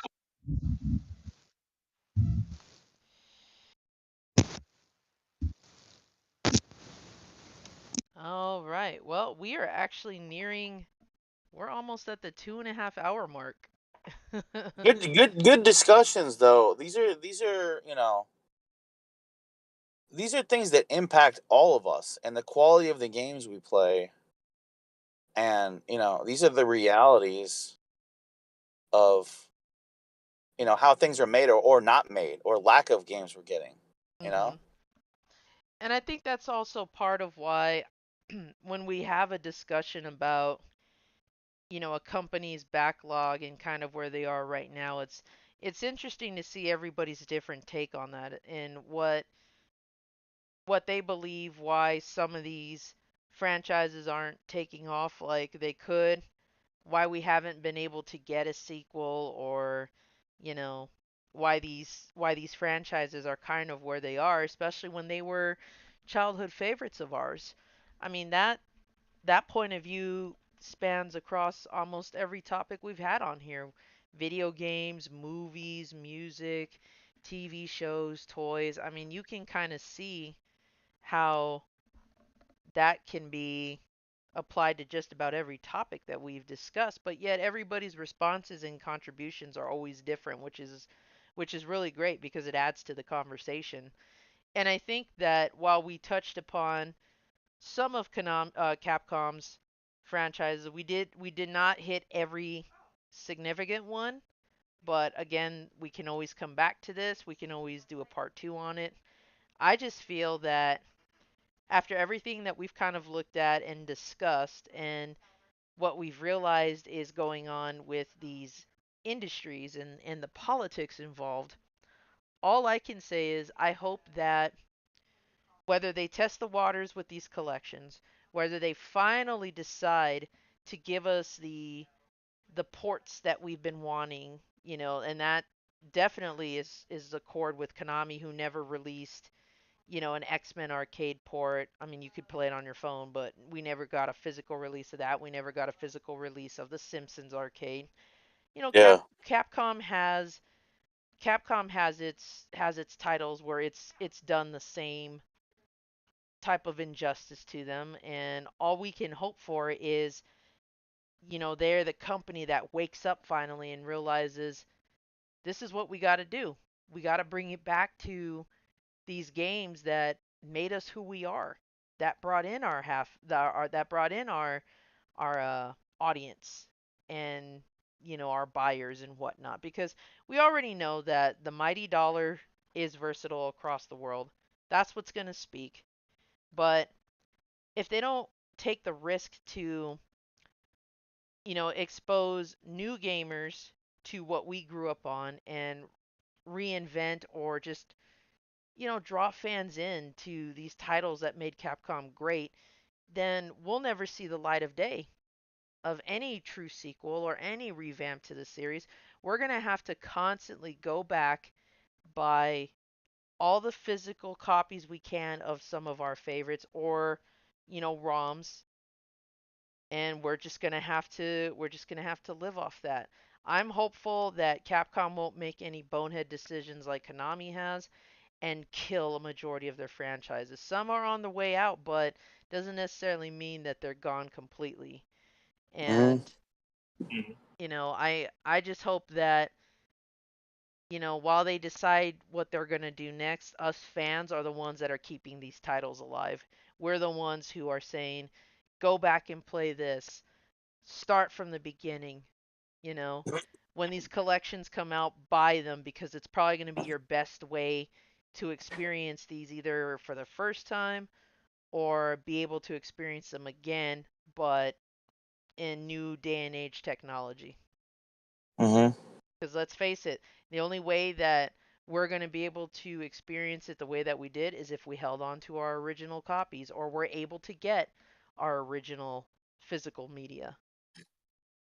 Until they port these on modern consoles, just get a pie. Yeah. Well, and that's one of the big things is we got literally a media that's going to become obsolete. We're never going to be able to play again unless you do it through emulation. Mhm. The next generation is not going to be able to experience any of this stuff because we're not Like, archiving it. I think is Metamorphic Force a Konami, because I think that one's like, I love that game as much as X-Men or Simpsons. Like, and that's one I think is going to be forgotten. Because anybody I tell about Metamorphic Force, it's an arcade game, a beat 'em up that's very reminiscent of like an X-Men style. Nobody knows what the fuck I'm talking about. Nobody knows that game. And like Mhm. like properties like that are gonna be lost. Like games that could have been hits, that were deservedly should have been hits, and they weren't, are gonna get lost. Another thing I just wanted to add to, I don't want to keep this podcast going longer than we need to. So I know you guys want to wrap up, but just an example of something. You got the fan base being split between the new Resident Evil games too. You got the remakes that give us what we want as fans, or as some fans of the original stuff, behind the shoulder horror game versus what we got with 7 and 8, where it's first person. And there's actually some divisiveness between the two fan bases because one wants to, they think this is the direction we should go to horror with first person versus behind the shoulder. I don't know, but that's one thing they need to work out too. Is they got to figure out what they want to make for who and how they want to do it. Mhm. Or just go for broke and make everything. That way you please everyone. Yeah, exactly. Yes, There you you can go. never go wrong with more stuff. Mhm. Because even if one outsells the other or they sell pretty much the same, you're at least going to break even. And you'd have to either version would have to really underperform in order for it to bomb like that. And I don't really see that happening with a lot of these franchises. Look at Ghosts and Goblins. We got the new entry not too long ago. And for as much as people express their frustration with the difficulty of the games, it's still sold. It still is, being purchased to this day, and people are streaming it, people are playing it at home, despite the reputation that franchise has. So there's even something to be said about the franchises that piss people off too.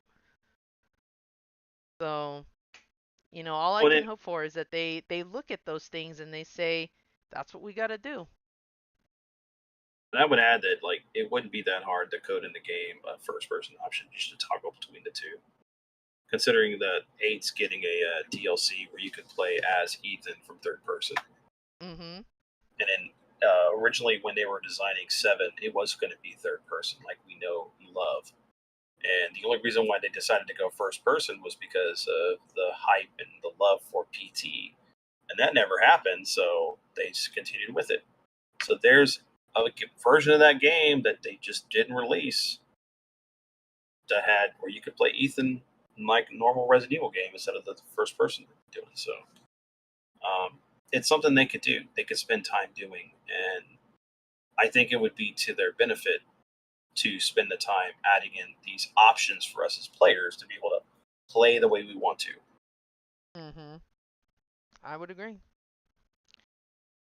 Well, here we are, and I think we've pretty much covered all that we can so far, at least with tonight's episode anyway. like I said, we didn't talk about all their franchises. We did highlight a few of the more recognizable ones, but as always, if there is a part two to this that you all would like to see and chime in on, feel free to make that suggestion on the Discord. You can always submit your ideas for podcast topics there, and we'll post them on my community tab for you all to vote on as normal. So, if we want to keep yapping about Capcom, then definitely suggest it.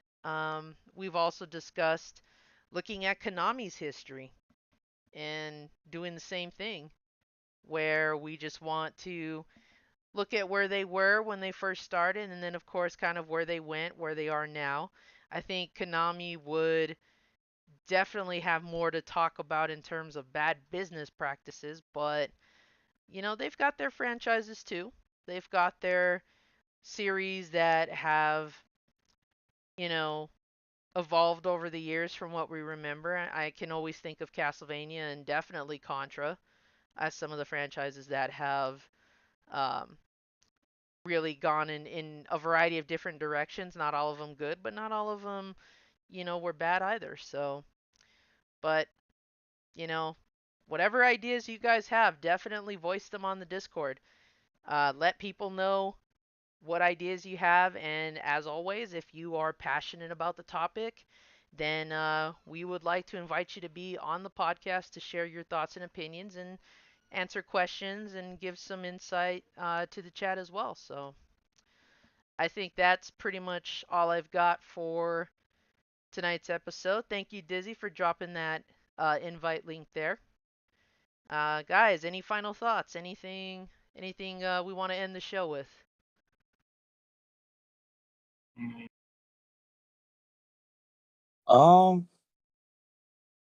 Get that beat 'em ups bundle, man. If you want a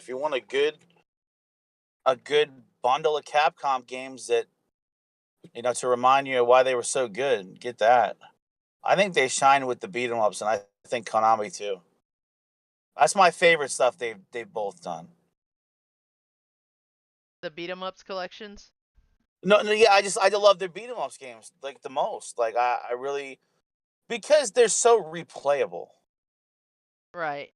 I will never be sick of playing X-Men Arcade, Simpsons Arcade. I know that's Konami, but I'm just saying I will never be sick of playing on Capcom, Knights of the Realm, Final Fight, Captain Commando.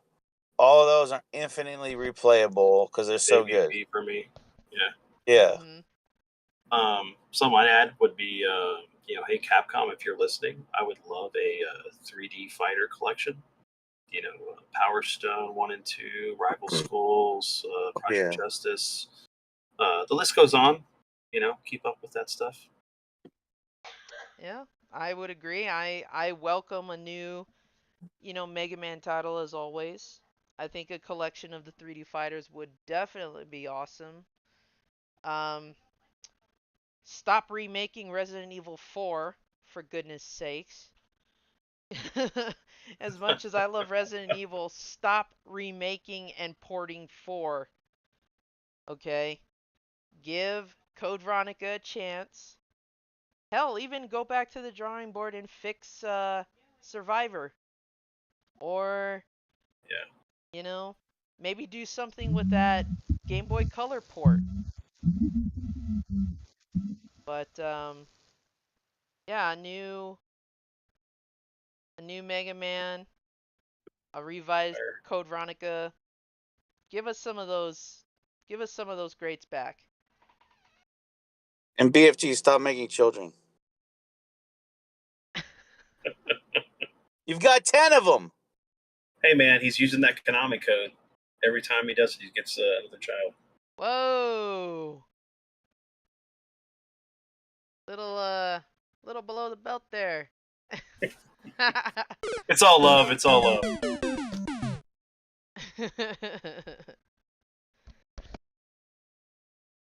Yes, Ikun, that is a great idea. Let's get some Resident Evil Outbreak with some online co-op play for sure. That is a definite must. What was Dinosaurs, Cadillacs and Dinosaurs? Was that Capcom? I believe so. Well, I had their list up here a second ago. And J-Chip, I know you've kind of been in and out of the stream. Any final thoughts? Stop making live action Resident Evil. No more. Yes.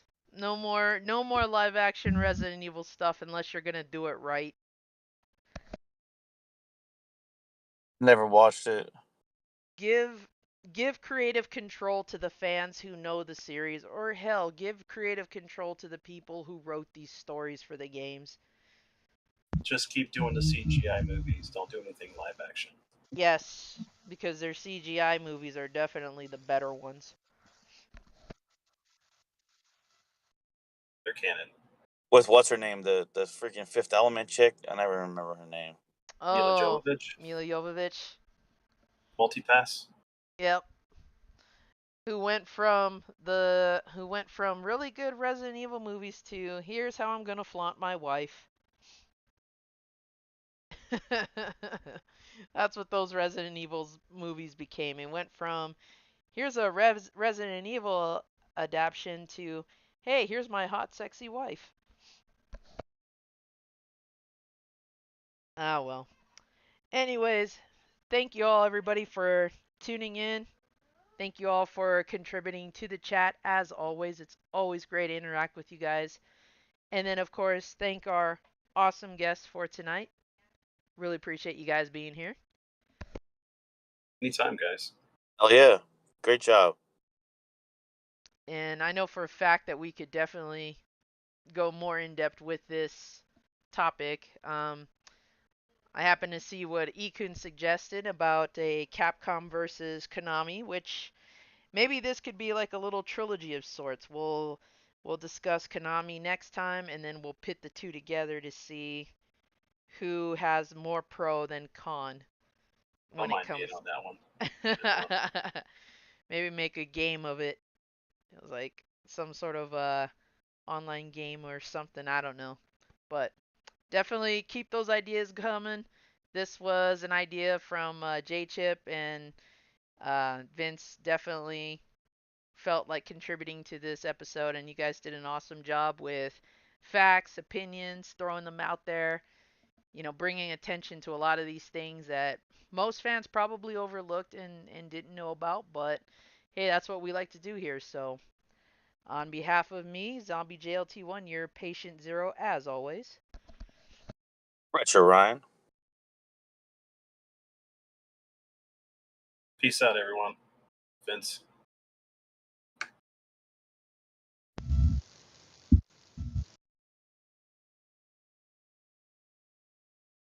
Where is BFG?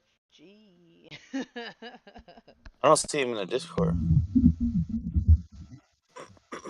It's all good. Y'all know who BFG is, and y'all know he loves you guys back. And J Chip, you coming in through okay over there? I see it talking, but it's kind of breaking up.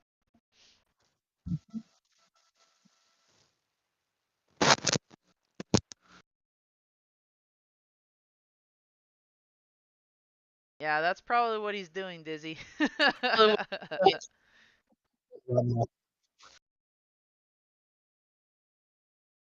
Yeah, there's J Chip. All right. Alrighty, guys. As always, once we conclude the show, we'll probably be hanging out in the Discords, whether it's mine or Ryan's or whoever's hosting tonight. So be sure to catch us there. And as always, catch us on the next Retroactive Trio podcast. You all have a good night.